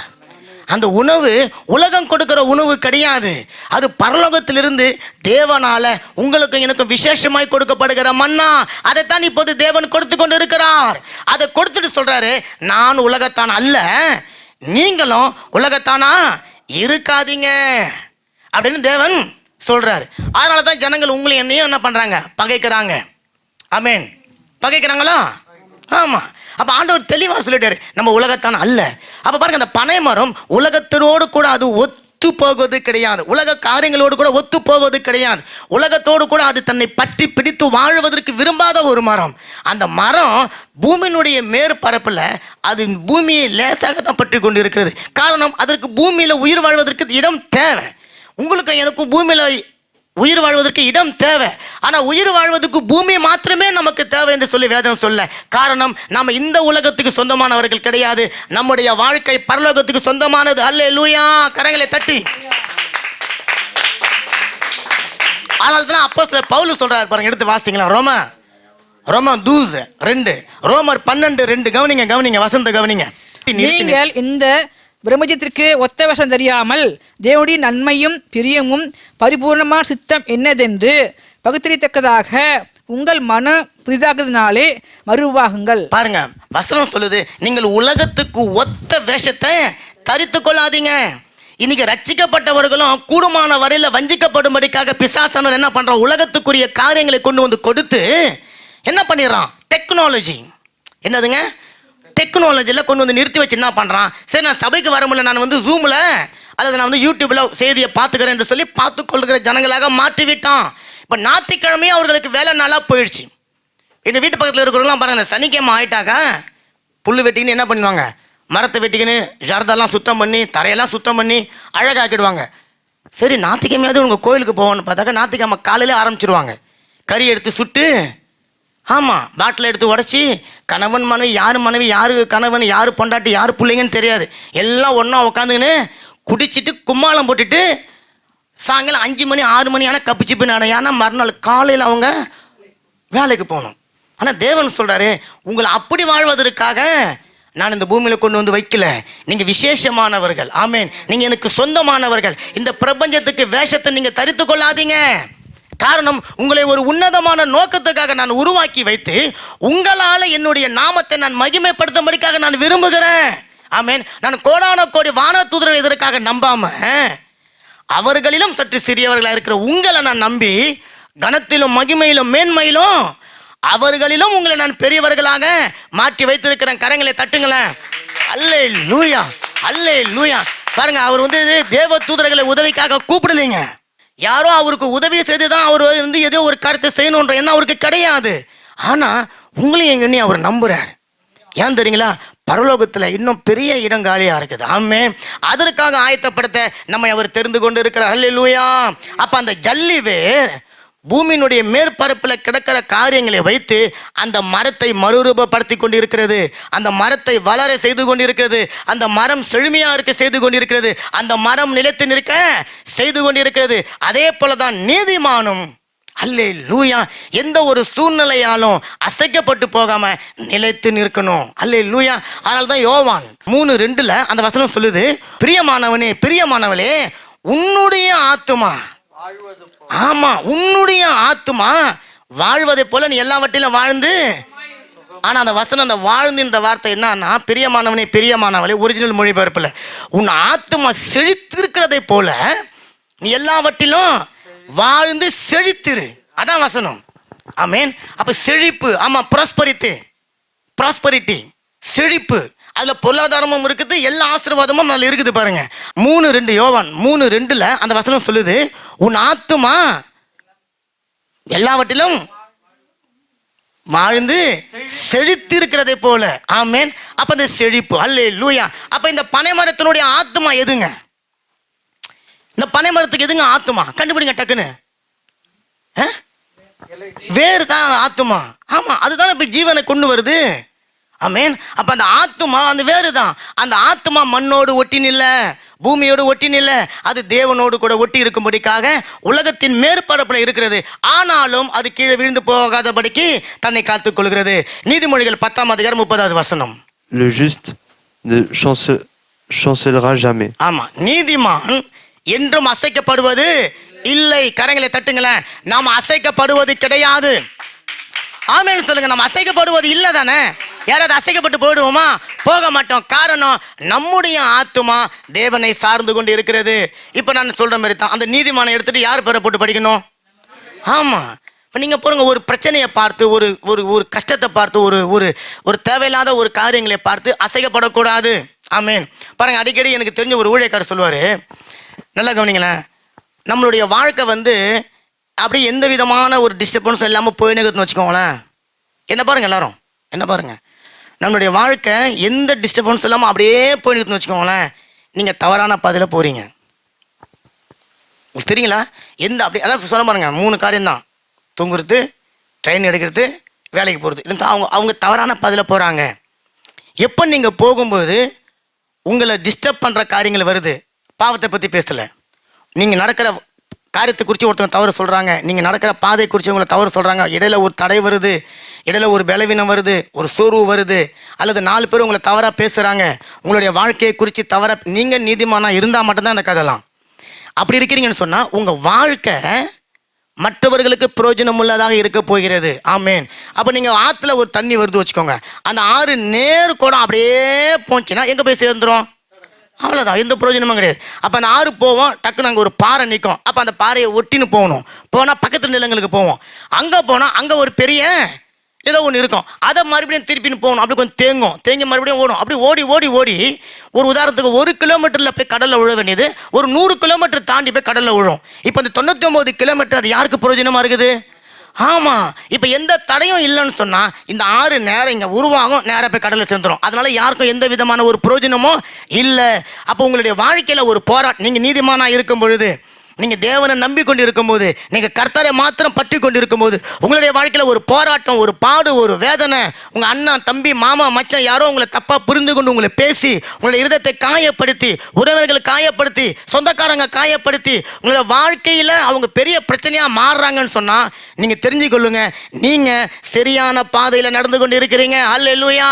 உங்களுக்கு மாத்திரம் நீங்கள் ஆசீர்வாதம் இல்லை, மற்றவர்களுக்கும் ஆசீர்வாதமாக உங்களை மாற்றும்படிக்காக கர்த்தர் உங்களை அந்த பாதையில் நடத்தி கொண்டு போயிற கரைகளை தட்டி சொல்லுங்களேன். அதனால தான் நீதிமொழியில் ஒரு வசனம் சொல்ல போறோம், நீதிமானுடைய பாதை வெளிச்சமா இருக்கும். ஆமீன். அவனுடைய பாதையில இருள் இருக்காது பாருங்க, வெளிச்சமா இருக்கும். அந்த வெளிச்சத்துல அநேகர் வந்து அவனுடைய வெளிச்சத்தினால தன்னுடைய வாழ்க்கையை மாற்றிக்கொள்வார்கள். அல்லேலூயா. அப்ப இந்த பனைமரம் நிலையானது. அப்ப நீதிமானும் நிலைத்து நின்று அவங்களும் செழிக்கணும். 4வது ஒரு காரியத்தை பார்க்க போகிறோம். அது இன்னைக்கு 2வது, மொத்தமாக 4வது ஒரு காரியம். பனைமரம் உறுதியாக இருக்கும் பாருங்க. ஆமீன். பார்த்துருக்கிறீங்களா? பனைமரம் உறுதியாக இருக்கும். எப்படி சொல்கிறீங்க? எந்த பகுதி உறுதியாக இருக்கும்? ஒரு பப்பாளி மரங்கன்னு வச்சிங்களேன், அந்த பப்பாளி மரத்தை நீங்கள் கிள்ள முடியுமா? முடியாதா? பப்பாளி மரத்தை கிள்ளிடலாம். ஒரு பூவரச மரத்தை, ஆமாம். ஆனால் ஒரு பனை மரத்தை நீங்கள் நோண்ட முடியுமா? கை குத்திக்கும். 2வது அது அவ்வளோ பாறையை விட மோசமாக இருக்கும், பாறையை விட மோசமாக இருக்கும். அப்போ அந்த பனை மரம் உறுதியாக இருக்கும் பாருங்களேன். ஆமீன். அந்த உறுதியாக இருக்கிறது. 2வது பார்த்தீங்கன்னா பனை மரம் கருப்பாக இருக்கும். ஆமீன். அந்த பனை மரத்தை பார்த்து யாரும் ரசிச்சு இருக்கிறோமா? ஐயா ரொம்ப அந்த மரம் கருப்பாக இருக்குது, ரொம்ப அழகாக இருக்குது அப்படின்னு யாரும் அணைச்சிருக்கிறோமா? அதை பிடிச்சதெல்லாம் இருக்கிறோமா? கிடையாது. பனை மரம் கிட்ட போனாலே அது வந்து ஒரு மாதிரி கருப்பாக இருக்கும், ஒரு மாதிரி கரடு முரடாக இருக்கும். அந்த இலையை தொடக்கூட முடியாது. அதில் 2 பக்கமும் என்ன இருக்குங்க? முள் இருக்கும். அந்த முள்ளுக்குள்ள அது கருக்குன்னுவாங்க. அது தெரியாமல் கையை வச்சா அது என்ன பண்ணிடும்? அப்போ அது பார்க்குறதுக்கு மனுஷன் அதை விரும்பத்தக்க ஒரு ரூபம் அதுக்கு இருக்காது. அதை யாரும் அழகுப்படுத்தி அதை என்ன சொல்ல பாருங்க, தோட்டத்தில் வச்சு அதை அழகாக டெக்கரேஷன்லாம் பண்ணி அப்போல்லாம் செய்கிறது கிடையாது. ஆனால் ஈச்ச மரத்தை நான் சவுதியில் இருந்ததுனால ஈச்ச மரத்தை இங்கே பெரிய பெரிய சாந்திர கமர்ஸ்லாம் போகிறோம் இல்லைங்களா, மாலுக்கு போகிறோம். மால் சென்டரில் பார்த்தீங்கன்னா இங்கே என்னென்ன மரம் வைக்கிறாங்க, நிறைய மரம் வைக்கிறாங்க. ஆனால் அங்கே வந்து ஒவ்வொரு மால்லையும் அழகழகான ஈச்ச மரத்தை வச்சுருப்பாங்க, உயிரோட மரத்தை வச்சுருப்பாங்க. ரோடுகளில் வந்து வெறும் மரம் தான் இருக்கும், ஈச்ச மரம் தான் இருக்கும். பெரிய பெரிய இடத்துலேருந்து வளர்த்து எடுத்துன்னு வந்து கண்டெய்னரில் கொண்டு வந்து பள்ளம் தோண்டி புதைப்பாங்க, நல்லா வளரும். அந்த மரத்தில் நிறைய ஈச்ச மரங்கள் இருக்கும். அப்போ நீங்கள் கர்த்தர் சித்தமான அரபு தேசங்களுக்கு போனீங்கன்னா அந்த மரத்தை பாருங்கள். அங்கே அதை வந்து ஒரு அலங்கார பொருளை வச்சுருக்காங்க, ஒரு அழகான பொருளை வச்சுருக்கிறாங்க. ஆனால் நம்ம நாட்டில் இருக்கிற பனை மரம் எப்படி இருக்குங்க? கருப்பாக இருக்கும். அது பார்க்குறதுக்கு ரொம்ப அந்த அளவுக்கு ஒரு நமக்கு பிரியமான ஒரு மரமாக அது இருக்குது கிடையாது பாருங்களேன். அப்போது நீதிமான் அதுலேருந்து என்ன கற்றுக்கொள்ளணும்? நீதிமான் நம்ம வெளியே அசிங்கமாக இருக்கணும்னு அர்த்தமா? வெளியே வந்து மற்றவங்க பார்க்கும்போது ஐயோ இவனை எனக்கு பிடிக்கல, இவன் மேலே ஒரே நார்த்தம் ஆறுது, இவன் போகிற ட்ரெஸ்ஸே சரி கிடையாது, இவன் கருப்பாவாக இருக்கிறான் அப்படின்னு நம்மளை மாற்றிக்கணுமா? அதுக்காக பனை மரத்தை பேர் சொல்கிறாரா? இல்லை. பனை மரம் அது உறுதியாக இருப்பதற்கான காரணம் அதன் மேலே வந்த தாக்குதல்கள், அதன் மேலே படுகிற வெயில், அதன் மேலே படுகிற மணல் காற்று, அது மேலே படுகிற வெப்பம், சூறாவளி, இதனால அதனுடைய மேற்புறத்தை அது கடினமா வைத்துக் கொள்கிறது. ஏன்? உள்ள ஏதோ ஒன்று இருக்குது. அந்த உள்ள இருக்கிறத வெளியிலிருந்து வருகிற காத்து அல்லது சூறாவளி அல்லது புயல் அல்லது வெள்ளம் ஏதோ ஒன்று தாக்கிடக்கூடாது. உள்ள இருக்கிற அந்த காரியத்தை வெளியில இருக்கிற எந்த விதமான காரியமும் வந்து தாக்கிடக்கூடாது என்று சொல்லி பனைமரம் தன்னுடைய வெளிப்புறத்தை எவ்வளவு வச்சு வைத்துக் கொண்டிருக்கிறது? கடினமாக வைத்துக் கொண்டிருக்கிறது. நீதிமானும் தேவன் சொல்றார், அப்படிதான் சொல்றாரு. நாமளும் நம்ம சில காரியங்களுக்கு கடினப்படுத்திக் கொள்ளணும். எந்த காரியத்துக்கு நம்ம கடினப்படுத்திக் கொள்ளணும்? பாவத்துக்கு, இச்சைக்கு, தூஷணமான வார்த்தைகளுக்கு, பிசாசினுடைய தவறான வழிநடத்துதல்களுக்கு, கெட்ட நண்பர்களுக்கு, கெட்ட நண்பிகளுக்கு, ஆமென், நம்ம கடினப்படுத்திக் கொள்ளணும். ரெண்டாவது, உலகம் அதனுடைய வழியில நம்ம இழுத்து கொண்டு போவதற்காக வரும். அப்போ அதற்கு நம்ம என்ன பண்ணிக்கொள்ளணும்? காத்துக்கொள்ளணும். ஆமென். அப்ப நமக்கு விரோதமாக பிசாசு கொண்டு வருகிற தாக்குதல்கள், நமக்கு விரோதமாக அவன் கொண்டு வருகிற அவப்பெயர்கள், நிந்தைகள், ஆமென், தான் பைபிள் சொல்லுது பாருங்க. நீதிமான் துர்ச்செய்தியை கேட்கிறதுனால என்ன பண்ண மாட்டானா? பதற மாட்டான். அப்ப அந்த பதறலன்னு சொன்னா அவன் வெளியில இருக்கிறது அடைக்கப்பட்டு இருக்கணும். ஆமென். அவனை பதற செய்து விடக்கூடிய ஒரு காரியம் அவனுக்குள்ள போய்விடக்கூடாது. அவன் சோர்ந்து துவண்டு போய்விட செய்யுகிற காரியம் அவனுக்குள்ள போய்விடக்கூடாது. ஏன்னா அந்த பனைமரத்துக்குள்ள ஒரு முக்கியமான காரியம் இருக்குது. நான் சொல்ல போறேன். அந்த பனைமரத்துக்குள்ள ஒரு முக்கியமான காரியம் இருக்குது பாருங்க. அந்த காரியம் வெளியிலிருந்து வந்த தாக்குதல்களால சேதமடைஞ்சு விடக்கூடாது.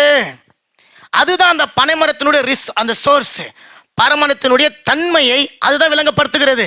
அப்ப வெளியில இருக்கிற மரம் ஒருவேளை அதுக்கு இடம் கொடுத்துருச்சுன்னா உள்ள இருக்கிற அதனுடைய சுபாவம், தன்மை அது கெட்டு போயிடும். அப்ப வசனம் சொல்லுது, பாவத்துக்கு நம்ம என்ன பண்ணணுமா? மரித்து இருக்கணும். மரித்து போனவங்க எப்படி இருப்பான்? நல்லா அழகா இருப்பாங்களா? மரிச்சு போனவங்க எப்படி இருப்பாங்க? மம்மி மாதிரி இருப்பாங்க. இந்த மம்மி கிடையாது, இங்கிலீஷ் மம்மி கிடையாது, அம்மா மாதிரி இல்லை, மம்மி எகிப்தில் இருக்கிற மம்மி மாதிரி, காஞ்சி போன கருவாடு மாதிரி இருப்பா. கருவாடுனா உயிராக இருக்குமா? கருவாடு உயிராக இருக்கு. காஞ்சி போன கருவாடு டேஸ்டாக இருக்கும். ஓகே, இப்போ கருவாடு மாரி தன்னை மாற்றிக்கொள்ளணும். எதுக்கு? பாவத்திற்கு. ஐ மீன் இச்சைகள் பாருங்களேன், நம்மளை எப்படிலாம் தாக்குது பாருங்க இச்சைகள். அப்போ அந்த இச்சைகள் என்ன சொன்ன பாருங்க, டிவியை திறந்தா, இன்டர்நெட்டை திறந்தா, நீங்கள் ஏதாவது ஒன்று திறங்க, ஒரு விளம்பரத்தை பாருங்களேன். இப்போ கூட பரவாயில்ல, இன்னும் கொஞ்ச நாள் விளம்பரம் ரோட்டில் போடுவாங்க பாருங்க. கார் ஓட்டுன்னு போகும்போது நீங்கள் அப்படியே நேராக போயிடணும். எங்கே போயிடணும்? அதை பார்த்துக்கினே போய் நேராக இன்னொரு கார் மேலே போய் மோதிடணும். நல்ல அழகழகான படம்லாம் போடுவாங்க. அப்போ பாருங்க எப்படிலாம் இச்சைகள் வந்து நம்மளை தாக்குது பாருங்க. தெரிஞ்சுங்களா? ரெண்டாவது ஆபாச கிரியைகள். ஆமென். இது எல்லாம் தாங்க நம்மளை கரைப்படுத்தி விடக்கூடிய காரியங்கள். இதுதான் நம்மளை வந்து கெட்டு போக வைக்கக்கூடிய காரியம். உள்ள இருக்கிற ஏதோ ஒரு ஒன்றை கெடுக்குவதற்காக பிசாசு கொண்டு வருகிற காரியங்கள். அப்ப அந்த காரியத்திற்கு நாம நம்மை அடைத்துக் கொள்ளணும். ஏசாயா எடுத்துக்கொள்ளுங்களேன். ஏசாயா 50வது அதிகாரத்தினுடைய 7-8 வசனங்கள் வாசிங்க. கர்த்தராகிய ஆண்டவர் எனக்கு திரு செய்கிறார், ஆகையால் நான் வெட்கப்படேன், நான் வெட்கப்பட்டு போது என்று அறிந்திக்கிறேன். ஆதலால் என் முகத்தை கற்பாரை போல் ஆக்கினேன், என்னை நீதிமானாக்கிறவர் சமீபமாயிருக்கிறார். முதல் வசனம் சொல்லுது பாருங்களேன். 50ஆம் அதிகாரம் ஏசாயா 7-8 கர்த்தராகிய ஆண்டவர் முதல்ல சொல்றாரு, எனக்கு அவர் துணை செய்கிறார். அல்லேலூயா. இந்த பனை மரத்துக்கு ஒரு பெரிய எண்ணம் தெரியுங்களா? கர்த்தராகிய தேவன் எனக்கு துணை செய்கிறார். அதனால முதல்ல வெளியிலிருந்து வருகிற எந்த விதமான துர்க்கிரியைகளுக்கும் நான் இடம் கொடுத்து விட கூடாது.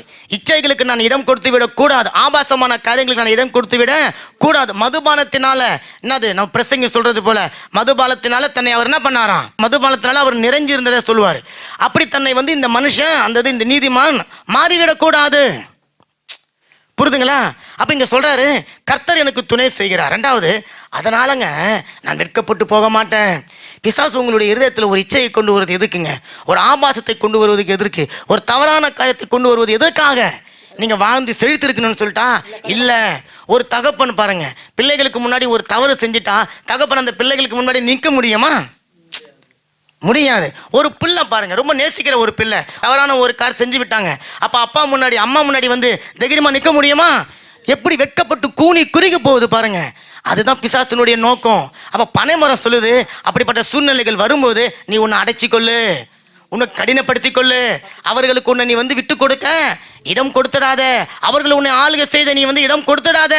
இன்னைக்கு ஒரு நாள் தானே, கொஞ்சம் தூங்கி எழுந்திருச்சு அப்புறமேட்டு நம்ம சபைக்கு போவான் சொல்லிடாத. நீ தூங்குவது தான் உனக்குள்ள இருக்கிற எதையோ உன்னை கெடுக்க பிசாசு எய்கிற அஸ்திரம். ஆமா, எவ்வளோ நமக்கு நோயா இருந்தாலும், எவ்வளோ பலவீனமா இருந்தாலும் நம்ம வேலைக்கு போறதுக்கு நம்ம என்ன பண்ண மாட்டோம்? தயங்க மாட்டோம். 10 நிமிஷம் லேட்டாக போட்டு தயங்க மாட்டோம். ஆனால் பிசாசு என்ன பண்ணிடுறான், நம்மள இருதயத்தில் அப்படி ஒரு எண்ணத்தை கொண்டு வந்துடுறான். யோசனை பண்ணி பாருங்க, எத்தனை பேர் இப்படி இருக்கிறோம் ஞாயிற்றுக்கிழமையில். ஆனால் கர்த்தர் கிருபையை நம்மளை கொண்டு வந்தீங்க, சரியான நேரத்தில் கொண்டு வந்துற கரங்களை தட்டி சொல்லுங்க. காரணம், உள்ள இருக்கிற ஏதோ ஒன்றை நீங்க கரைப்படுத்தாதபடிக்கு காத்து கொண்டு இருக்கிறீங்க. அல்லேலூயா.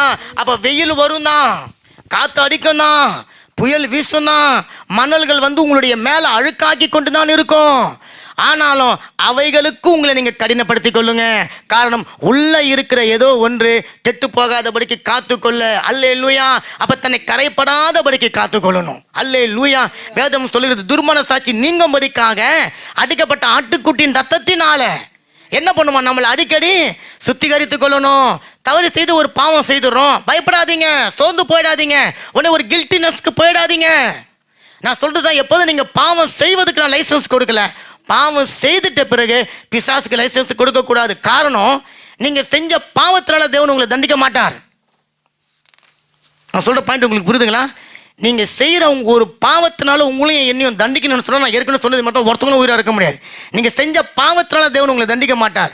பாவத்துக்கு பிறகு வருகிற உணர்வுகளுக்காகத்தான் தேவன் உங்களை பார்த்து பரிதாபப்படுறார். அதற்காக அவர் உங்களை தண்டிக்கணும். ஆமென். நீங்க 5 ரூபாய்க்கு பாவம் செய்துட்டு 10,000 ரூபாய்க்கு நீங்க பயந்து கொண்டு ஒரு கில்டினஸோட சோர்ந்து போய் மனம் உடைஞ்சு, ஐயோ என்ன ஆண்டவர் ஏற்றுக்கொள்ள மாட்டார், அப்படிலாம் இருக்கக்கூடாது. ஆமென். பாவ உலகத்தில் வாழ்ந்து கொண்டு இருக்கிறோம். நீங்க பாவம் செய்வதற்கான சூழ்நிலைகள் இருக்கிறது. அதுக்காக நீங்க பாவம் செய்ய உங்களை விட்டு போட்டு விடக்கூடாது. அந்த தவறி ஒரு பாவத்தில் விழுந்துட்டோம். நம்ம யாரும் பன்னிக்குட்டி கிடையாது, நம்ம எல்லாம் யாருங்க, ஆட்டுக்குட்டி. உடனே துள்ளி அந்த இடத்த விட்டு ஏஞ்சி ஓடி வந்து அப்பாவோட நீங்க சேர்ந்துடணும். ஆமேன். போன வாரம் நம்ம பார்த்தோம் பாருங்க, வெள்ளிக்கிழமை. எல்லாமே தேவனுடைய சமூகத்துக்கு வருவதற்கு மட்டும்தான். அந்த சமூகத்துக்கு வருவதுக்கு ஏதோ ஒன்று தடை பண்ணுதுன்னு சொன்னா, நீங்க போற பாதை சரியில்லை.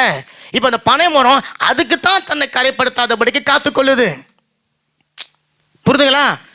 பனை மரம் கொஞ்சம் இடம் கொடுத்தா பனை மரத்துக்கு உள்ள ஒரு முக்கியமான விஷயம் இருக்கு, அதை இந்த வெளியில வர காரியம் தொட்டு விடும். ஆமேன். இப்போ எபேசியர் எடுங்களேன். எபேசியர் 6வது அதிகாரம் 12வது வசனம். Éphésiens 6:12. Car nous n'avons pas à lutter contre la chair et le sang, mais contre les dominations, contre les autorités, contre les princes de ce monde, de ce monde de ténèbres, contre les esprits méchants, contre les lieux célestes. Amen. ஆமா.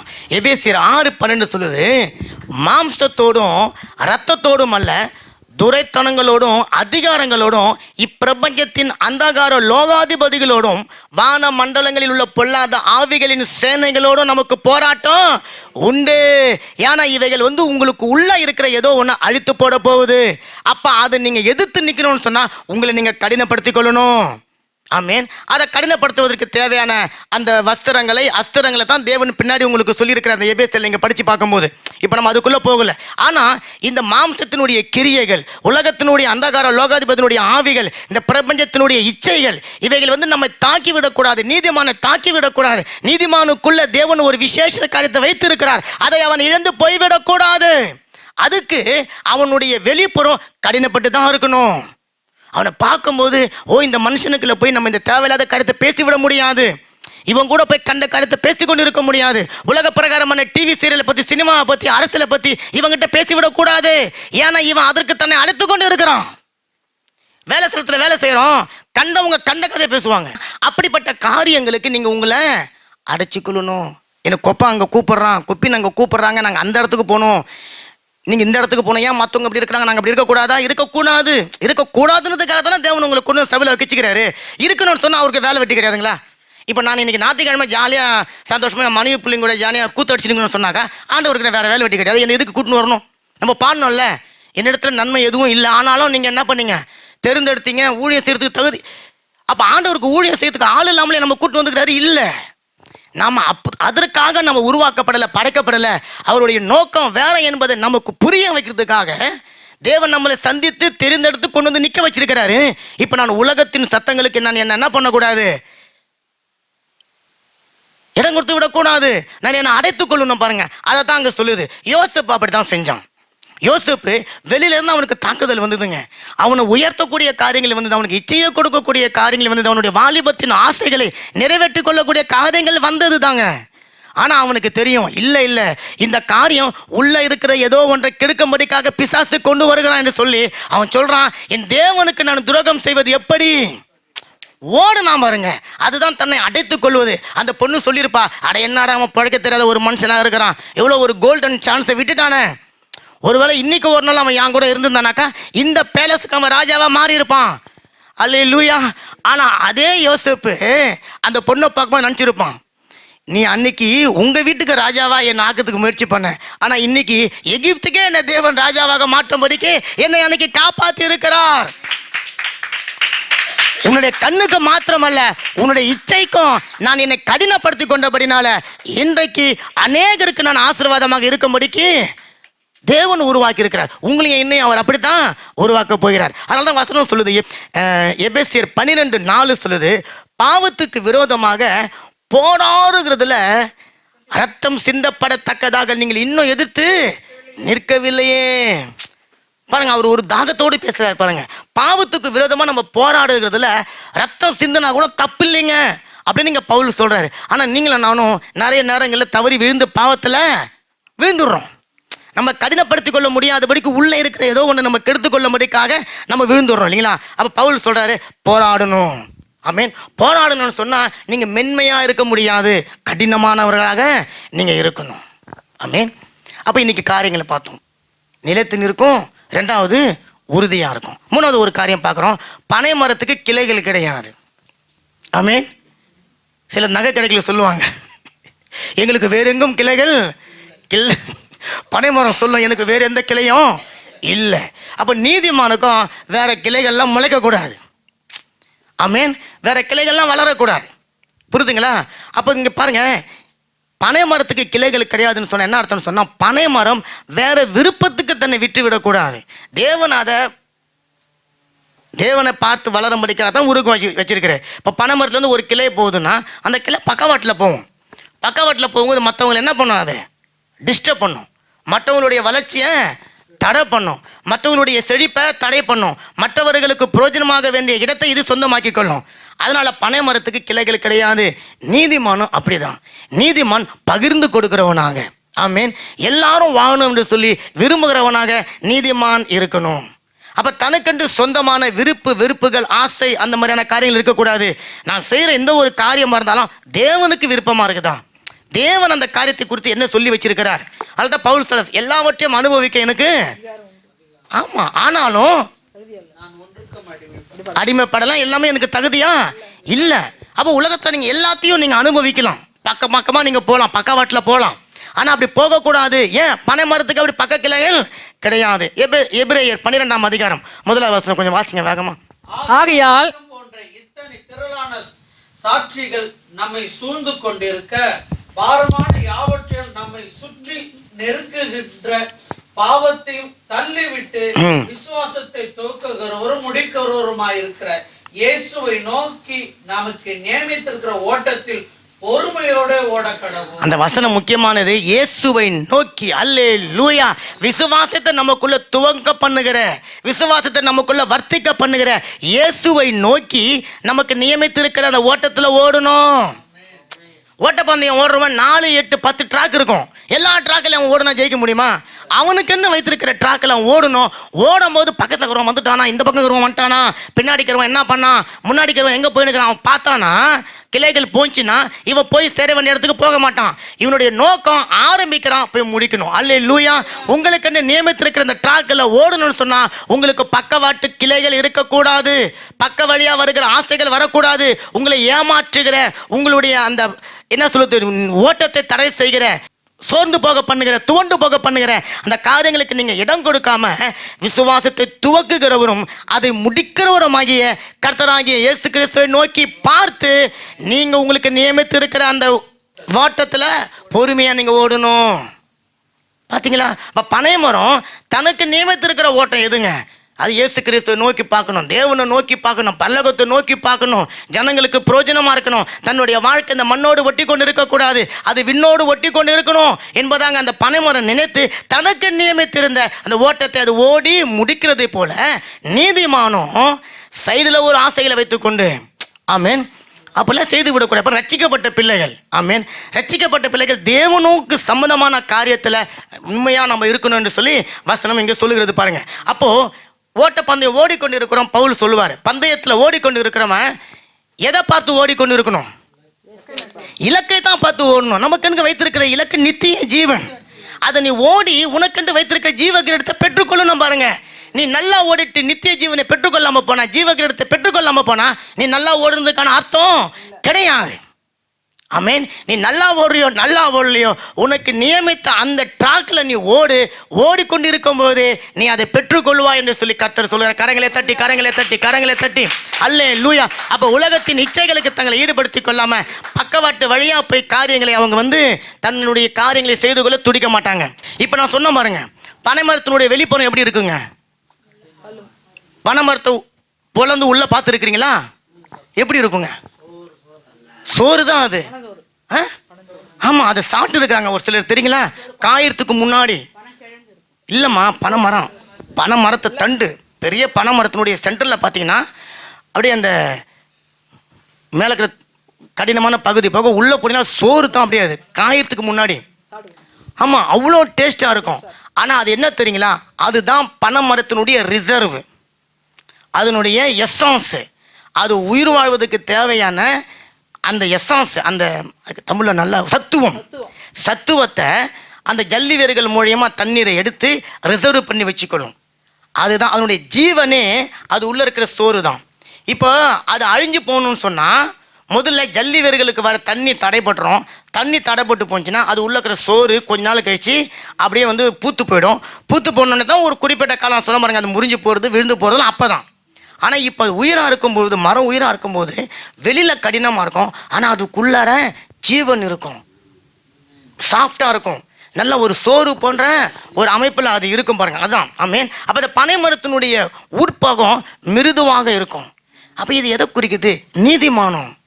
உலகத்தினுடைய காரியங்களுக்கு, உலகத்தினுடைய கிரியைகளுக்கு, இச்சைகளுக்கு, ஆபாசங்களுக்கு, மற்ற காரியங்களுக்கு தன்னை கடினப்படுத்தி ஒரு முரடனை போல அவன் காணப்பட்டாலும் அந்த மனுஷனுக்குள்ளே இருக்கிற ஆத்மா தேவனுடைய ஆத்மாவை போல இருக்கிறபடினால அந்த ஆத்மா மிருதுவாக இருக்கும். அந்த ஆத்மாவில் அன்பு இருக்கும், சந்தோஷம் இருக்கும், சமாதானம் இருக்கும், இளைப்பாறுதல் இருக்கும், ஏற்றுக்கொள்கிற தன்மை இருக்கும், மற்றவங்களுக்கு உதவி செய்யக்கூடிய தன்மை இருக்கும், நல்ல சுபாவம் அந்த மனுஷனுக்குள்ள இருக்கும் பாருங்க.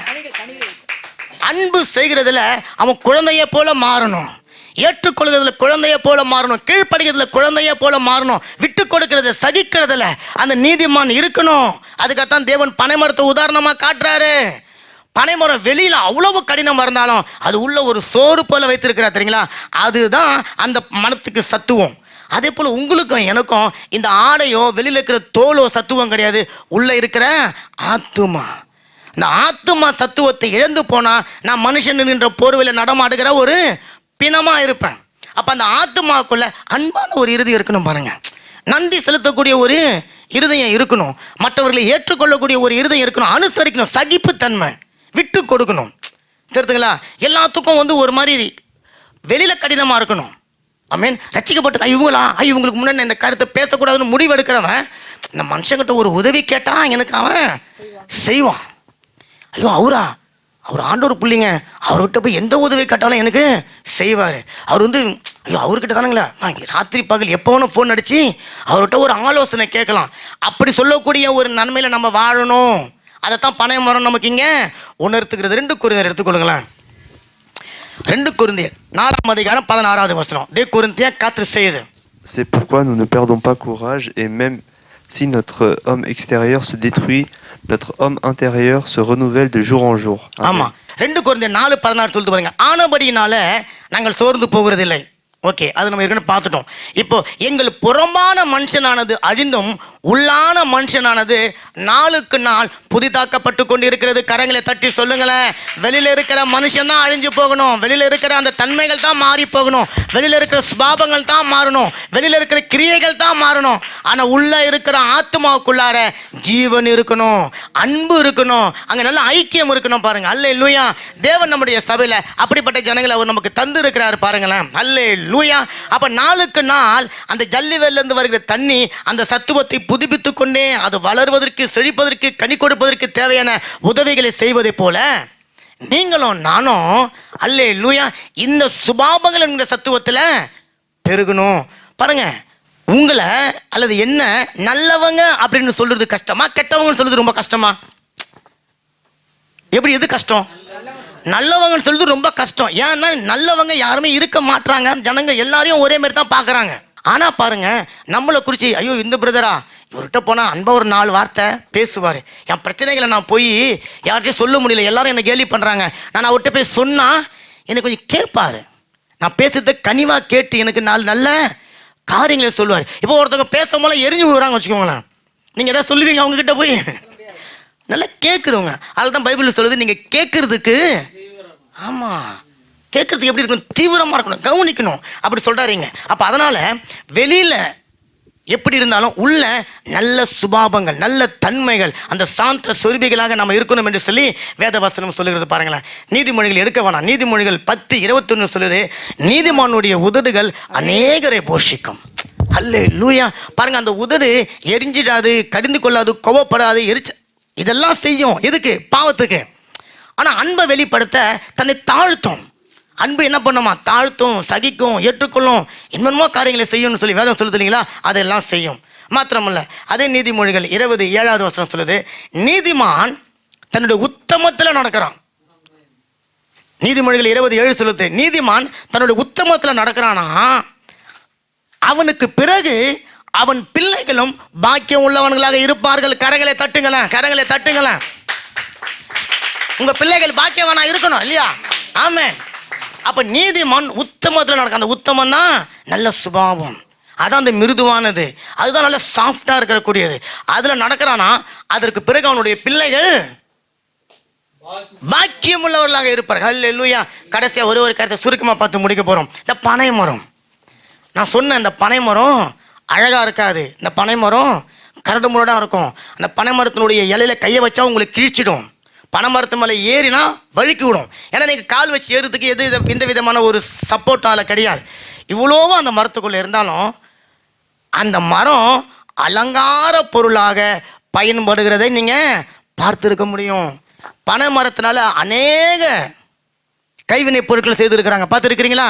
உங்களுக்கு தெரிஞ்ச பனை மரத்தினால செய்யப்பட்ட ஒரு கைவினை பொருள் டக்குன்னு சொல்லுங்களா? விசிறி, கூட, அழகழகான பொருள் செஞ்சுக்கிறாங்க பார்த்தீங்களா? பனை மரத்து அந்த அதனுடைய பாய், அதை வீடு கட்டலாம், கூரையாக போடலாம்.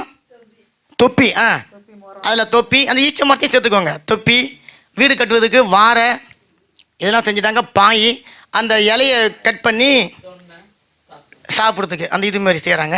அடுத்தது டெக்கரேஷன் பண்ணி வீடுகளில் செஞ்சுருக்கிறாங்க. இதுதான் நமக்கு தெரியும், இவ்வளோ தானே தெரியும். ஆனால் இந்த பனை மரம் ஒலிவ மரத்தை போலவே வேற ஒரு சில காரியங்களுக்காக தேவனுடைய ஆலயத்தில் பயன்படுத்தப்பட்டிருக்கிறது. ஆமேன். அப்போ நீதிமான தேவன் சும்மா விளையாட்டுத்தனமாக பனை மரத்தை போல இருந்திருப்பான்னு சொல்லலை. அந்த நீதிமான் தேவனுடைய ஆலயத்துக்கு பயனாக இருக்கணும். எடுத்து வாசிப்போம். 2 நாளாகமம் 3:5 நிறுத்தி வாசிங்க. 2 நாளாகமம் 3:5 சரி, நான் வாசிக்கிறேன் பாருங்க. ஆலயத்தின் பெரிய மாளிகையை தேவதாரு பலகையினால் செய்து பசும் பொன்னினால் இழைத்து அதன் மேல் பேரிச்சி வேலையையும் சங்கிலி வேலையும் சித்தரித்து 6 சொல்லும் அவைகளால் அலங்கரித்தான்.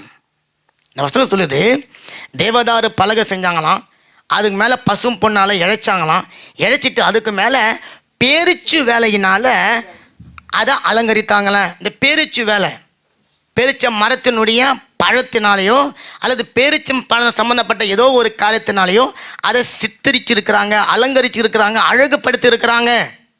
ஆனால் இங்கே நம்ம பனை மரம்னு பார்க்க முடியாது. ஆமேன். தெரியுங்களா? பணம் கொலையக்கூட கல்யாண வீடுகளில் கட்டியிருப்பாங்க, பார்த்துக்கிறீங்களா? தென்னம் எதுக்கு? அலங்காரம். என்ன லைட்டு போட்டாலும் 2 தென்னை மரத்தினுடைய அந்த தேங்காய் இருக்கும், பனை மரத்தினுடைய பழம் இருக்கும். இங்கே தேவனுடைய ஆலயத்தில் அந்த பேரிச்ச மரத்தை அலங்கார ஒரு பொருளாக வச்சிருக்கிறாங்களாம். இன்னும் ஒரு வசனம் வாசிச்சிடும், அதுக்கப்புறம் நான் விளக்கம் கொடுக்குறேன். எசேக்கியேல், நீங்கள் எசேக்கியேல் நல்லா பாருங்களேன். எசேக்கியேல் 39, 40, 41 இந்த 3 அதிகாரங்கள் எடுத்தாக்கா பேரிச்ச மரத்தை குறித்த பயங்கரமான காரியங்கள் எழுதப்பட்டிருக்கும். உதாரணத்துக்கு பாருங்களேன், எசேக்கியேல் 40ஆம் அதிகாரத்தில் 22வது வசனம், 26வது வசனம், 31வது வசனம், 34வது வசனம், 37வது வசனம், இது எல்லாமே பேரிச்சம் மரம் அலங்காரமாக தேவனுடைய சபையில் இருந்ததாக எழுதப்பட்டிருக்கிறது. ஒரு வசனத்தை எடுத்து வாசிப்போம். 40வது அதிகாரம் 16வது வசனம். வாசலுக்கு உட்புறமாக சுற்றிலும் உள்ள அறைகளுக்கும் அவைகளின் துணாதாரங்களுக்கும் ஒடுக்கமான ஜன்னல்கள் இருந்தது. மண்டபங்களிலும் அப்படியே இருந்தது. உட்புறமாக சுற்றிலும் அந்த ஜன்னல்களும் துணாதாரங்களில் சித்தரிக்கப்பட்ட பேரிச்ச மரங்களும் இருந்தது. பாருங்க, சித்தரிக்கப்பட்ட பேரிச்ச மரங்களும் இருந்தது. சித்தரிக்கப்பட்டு சொன்னாக்கா அலங்கரிக்கப்பட்ட, அழகாக்கப்பட்ட, கண்ணு கவரக்கூடிய வகையில் அந்த மரங்கள் தேவனுடைய ஆலயத்தில் இருந்ததாக வேதவசனம் சொல்லுகிறது. அப்போ கர்த்தர் நீதிமானை பனைமரத்தோடு கூட ஒப்பிட்டு பார்ப்பதுக்கு என்ன அர்த்தம்னு சொன்னால், உலகத்துக்கு நீங்கள் அசிங்கமாக இருக்கலாம், உலகத்துக்கு நீங்கள் புறக்கணிக்கப்பட்டவங்களாக இருக்கலாம், உலகத்தால் நீங்கள் வெறுக்கப்பட்டவங்களாக இருக்கலாம், உலகத்தால் தள்ளப்பட்டவங்களாக இருக்கலாம். ஐயோ அந்த குடும்பமா, அந்த குடும்பத்து கூட போய் சொல்லலாம். ஆனால் ஆண்டவர் சொல்கிறாரு, உலகத்தால் வெறுக்கப்பட்ட உங்களை தான் தூக்கின்னு சபையில் அலங்காரமான பொருளாக வைத்து தமது நாமத்தை அவர் மகிமைப்படுத்துகிறார். நீங்க வீட்டில் மாத்திரம் அலங்காரமான ஒரு பொருள் கிடையாது, அலங்காரமானவர்கள் கிடையாது. தேவனுடைய ஆலயத்தில் மற்றவர்களுடைய கண்கள் பார்த்து வியக்கப்படத்தக்கதாக உங்களை தேவன் அலங்காரமாக அவர் மாற்றி இருக்கிறார். ஹல்லேலூயா. அப்போ மற்ற மரங்களுக்கு இல்லாத ஒரு பெரிய சிலாக்கியத்தை தேவன் இந்த பேரிச்ச மரத்துக்கு கொடுத்துருக்கிறார், அதை பனை மரத்துக்கு கொடுத்துருக்கிறார். ஆமென். ஏன் இந்த பனை மரம் மற்ற மரங்களை விட இந்த பனை மரத்துக்குள்ள மேன்மையான காரியங்கள் இருக்கிறது, நல்ல காரியங்கள் இருக்கிறது, மக்களுக்கு ஜனங்களுக்கு பிரயோஜனமான காரியங்கள் இருக்கிறது. அதனால தேவன் இந்த பனை மரத்தை அல்லது பேரிச்சம்பழ மரத்தை நீதிமானோடு கூட ஒப்பிட்டு பேசுகிறார். அலங்காரமாக நீங்கள் இருக்கும்படிக்கு. அல்லேலூயா. தேவனுடைய ஆலயத்தில் நீங்களும் நானும் அலங்காரமாக இருக்கும்படிக்காக கர்த்தர் நம்மை கொண்டு வந்திருக்கிறார். அல்லேலூயா. அதனால தான் பாருங்க, தேவனுடைய ஆலயத்தை அலங்காரமான வாசலை வச்சு தான் அதுக்குள்ள வருகிறவங்களும் அலங்காரமாக இருக்கணும் என்று சொல்லி தேவன் தன்னுடைய ஆலயத்தை கட்டும்படிக்கு தீர்மானம் கொடுத்திருந்தார். யாருக்கிட்ட? தாவீது கிட்ட. ஆமென். சாலமோன் கட்டினார். சரி, ஓகே. இப்போ அப்படிப்பட்ட ஒரு அலங்காரமான பொருளாக, அலங்காரமாக நம்ம இருக்கணும் என்பதற்காக தேவன் நம்மை அப்படியாக உருவாக்கி வைத்திருக்கிறார். உலக பிரகாரமான அலங்காரம் மாத்திரம் கிடையாது, ஆவிக்குரிய அலங்காரத்தினால உங்களையும் என்னையும் தேவன் அலங்கரித்து இருக்கிறார். அப்ப அந்த அலங்காரம் என்னத்தை குறிக்கிறது, நான் எப்படி அலங்கரிச்சு கொள்ளணும் எடுத்து வாசிப்போம். சங்கீதம் 29:2. கொஞ்சம் வேகமா வாசிங்க. சங்கீதம் 29:2. நான் சொல்லிடுறேன். À l'Éternel, gloire à son nom. Adorer l'Éternel avec ornement sacré. Amen. இந்த சங்கீதம் 29:2 என்ன அலங்காரம் நமக்குள்ள இருக்கணும் என்று சொல்லி வசனம் சொல்லுது. கர்த்தருடைய நாமத்திற்குரிய மகிமை அவருக்கு செலுத்துங்க, அது ஓகே. பரிசுத்தம் என்கின்ற அலங்காரத்துடனே கர்த்தரை தொழுது கொள்ளுங்க. நீதிமான தேவன் சபையில கொண்டு அலங்காரமா வச்சிருக்கிறான்னு சொன்னா என்ன அர்த்தம்னு சொன்னா, மற்றவன் பார்க்கும்போது ஓ இந்த மனுஷி பரிசுத்தமா இருக்கிறாங்க, பரிசுத்தத்தை இவர்கள் அலங்காரமாக வைத்துக் கொண்டு இருக்கிறாங்க என்று சொல்லி உங்களை என்னையும் குறித்து சாட்சி சொல்லணும். கரங்களை தட்டி சொல்லுங்களேன். பரிசுத்தம் தான் நீதிமானுக்கும் மற்ற மனுஷனுக்கும் இடையில வேற்றுமையை உண்டு பண்ணக்கூடியது. நாம பரிசுத்தமா இருக்கிறோம், காரணம் நம்மை உண்டாக்கினவர் பரிசுத்தர். அவர் பரிசுத்தரா இருக்கிறபடினால உங்களையும் என்னையும் அவர் பரிசுத்தராக மாற்றி இருக்கிறார். நிறைய காரியம் இருக்குது, நமக்கு டைம் இல்லை. 1 பேதுரு 3ஆம் அதிகாரம் 4வது வசனம். அழியாத அலங்கரிப்பாய்க்கிற சாந்தமும் அமைதியில் உள்ள ஆவியாகிய இருத்தில் மறந்திக்கிற குணமே உங்களுக்கு அலங்கரமா இருக்க கடவுது. அதுவே தேவனுடைய பார்வையில் வெளியேறப்பட்டது. அல்லேலூயா, அல்லேலூயா, அல்லேலூயா. அந்த 3வது வசனம் நீங்க வாசிச்சு பார்த்தீங்கன்னா அங்க ஒரு பெண்ணை குறித்து தான் பேசப்பட்டிருக்கும். மயிரை பின்னி பொன்னாபரணங்களால அணிந்து உயர்ந்த வஸ்திரங்களை உடித்து கொள்ளக்கூடிய புறம்பான அலங்கரிப்பு உங்களுக்கு அலங்காரமா இருக்கக்கூடாது. அதாவது அது மட்டுமே உங்களுக்கு அலங்காரமா இருக்கக்கூடாது. அதற்கு பதிலாக என்றென்றைக்கும் அழியாத இருக்கிற ஒரு அலங்காரத்தை பத்தி இங்க சொல்றாரு. அது என்ன தெரியுங்களா? சாந்தம். அல்லேலூயா. அமைதலுள்ள ஒரு ஆவி, பொறுமை, நிதானம், கீழ்ப்படுதல், இவைகள் எல்லாம் தான் நித்திய காலமும் அழியாமல் இருக்கிற அலங்காரமா இருக்கிறது. மறைந்திருக்கிற குணம்னு சொல்றாரு, மறைந்திருக்கிற சுபாவம் சொல்றாரு. இதை வெளிப்படுத்தக்கூடிய இடம் தான் சபை. அல்லேலூயா. அங்கதான் தேவனுடைய பார்வையில நீங்க விலையேற பெற்றவங்களா இருக்கிறீங்க. கரங்களை தட்டி சொல்லுங்களா, கரங்களை தட்டி கரங்களை தட்டி கரங்களை தட்டி. அல்லேலூயா. ஒரு சாதாரண பனை மரம் தான், மனுஷனால ஏற்றுக்கொள்ள முடியாத ஒரு பனை மரம் தான், ஒதுக்குப்புறமா யாரும் கவனிக்க முடியாதபடிக்கு இருக்கக்கூடிய ஒரு பனை மரம் தான்.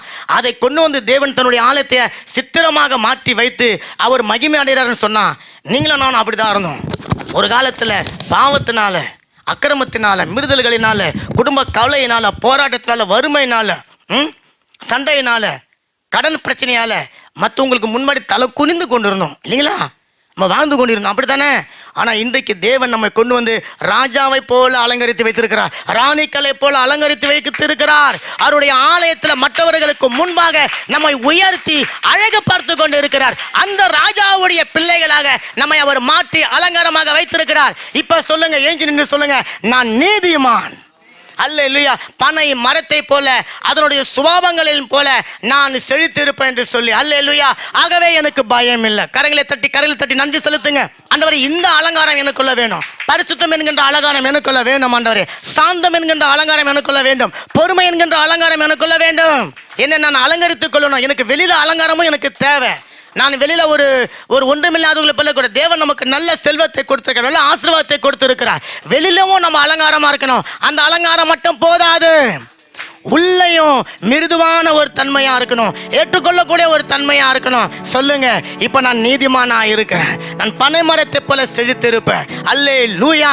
பனைமரத்தை போல செழிக்கும்படிக்காகத்தான் தேவன் தம்முடைய ஆலயத்தில் என்னை கொண்டு வந்து அலங்காரமான பொருளாய் வைத்திருக்கிறார். என்னை அலங்காரமாய் மாற்றுங்க, அழகுபடுத்துங்க. ஆமென். என்னை அழகுபடுத்துங்க. சொல்லுங்க, மண்ணோடு மண்ணாக கிடந்த நம்ம, மகிமையை இழந்து போன நம்ம தேவன் அலங்காரமாய் மாற்றும்படிக்காக இங்க கொண்டு வந்திருக்கிறார். ஆகவே நான் பயப்பட மாட்டேன்.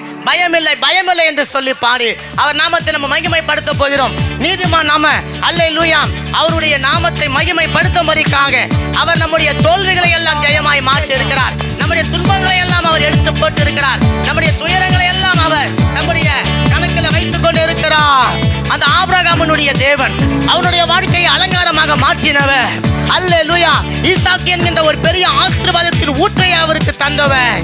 இன்றைக்கு நம்மையும் தேவ சபையில அலங்காரமாக வைத்திருக்கிறபடினால எங்களுக்கு ஜெயம் உண்டு அப்பா. நாங்கள் மனுஷர்களுக்கு முன்பாக வெட்கப்பட்டு போகுவது கிடையாது. எந்த மனுஷனும் எங்களை கரம் நீட்டி பேசி அவமானப்படுத்த முடியாது. எங்களை குற்றப்படுத்த ஒருவனுக்கும் அதிகாரம் கிடையாது. காரணம், நான் நீதிமான். பயமில்லையே. உற்சாகமா 2 கரங்களை தட்டி கொண்டு ஜெயம் ஜெயம் தானே. ஆமென் ஆமென். பயமில்லையே. ஆமென். ஜெயம் ஜெயம் தானே. ஜெபத்திற்கு பதில் உண்டு. ஜெபத்துக்கு பதில் உண்டு. ஆமென். இயேசு நாமத்தில் ஜெயம் உண்டு. ஜெபத்துக்கு பதில் உண்டு. இயேசு நாமத்தில் ஜெயம் உண்டு. இயேசு நாமத்தில் ஜெயம் உண்டு. எனக்கு நாமத்தில் ஜெயம் உண்டு. பயமில்லை. பயமில்லையே. கரங்களை தட்டி உற்சாகமாய், ஜெயம் தானே. நான் நீதிமானா இருக்கிறபடினால பயமில்லை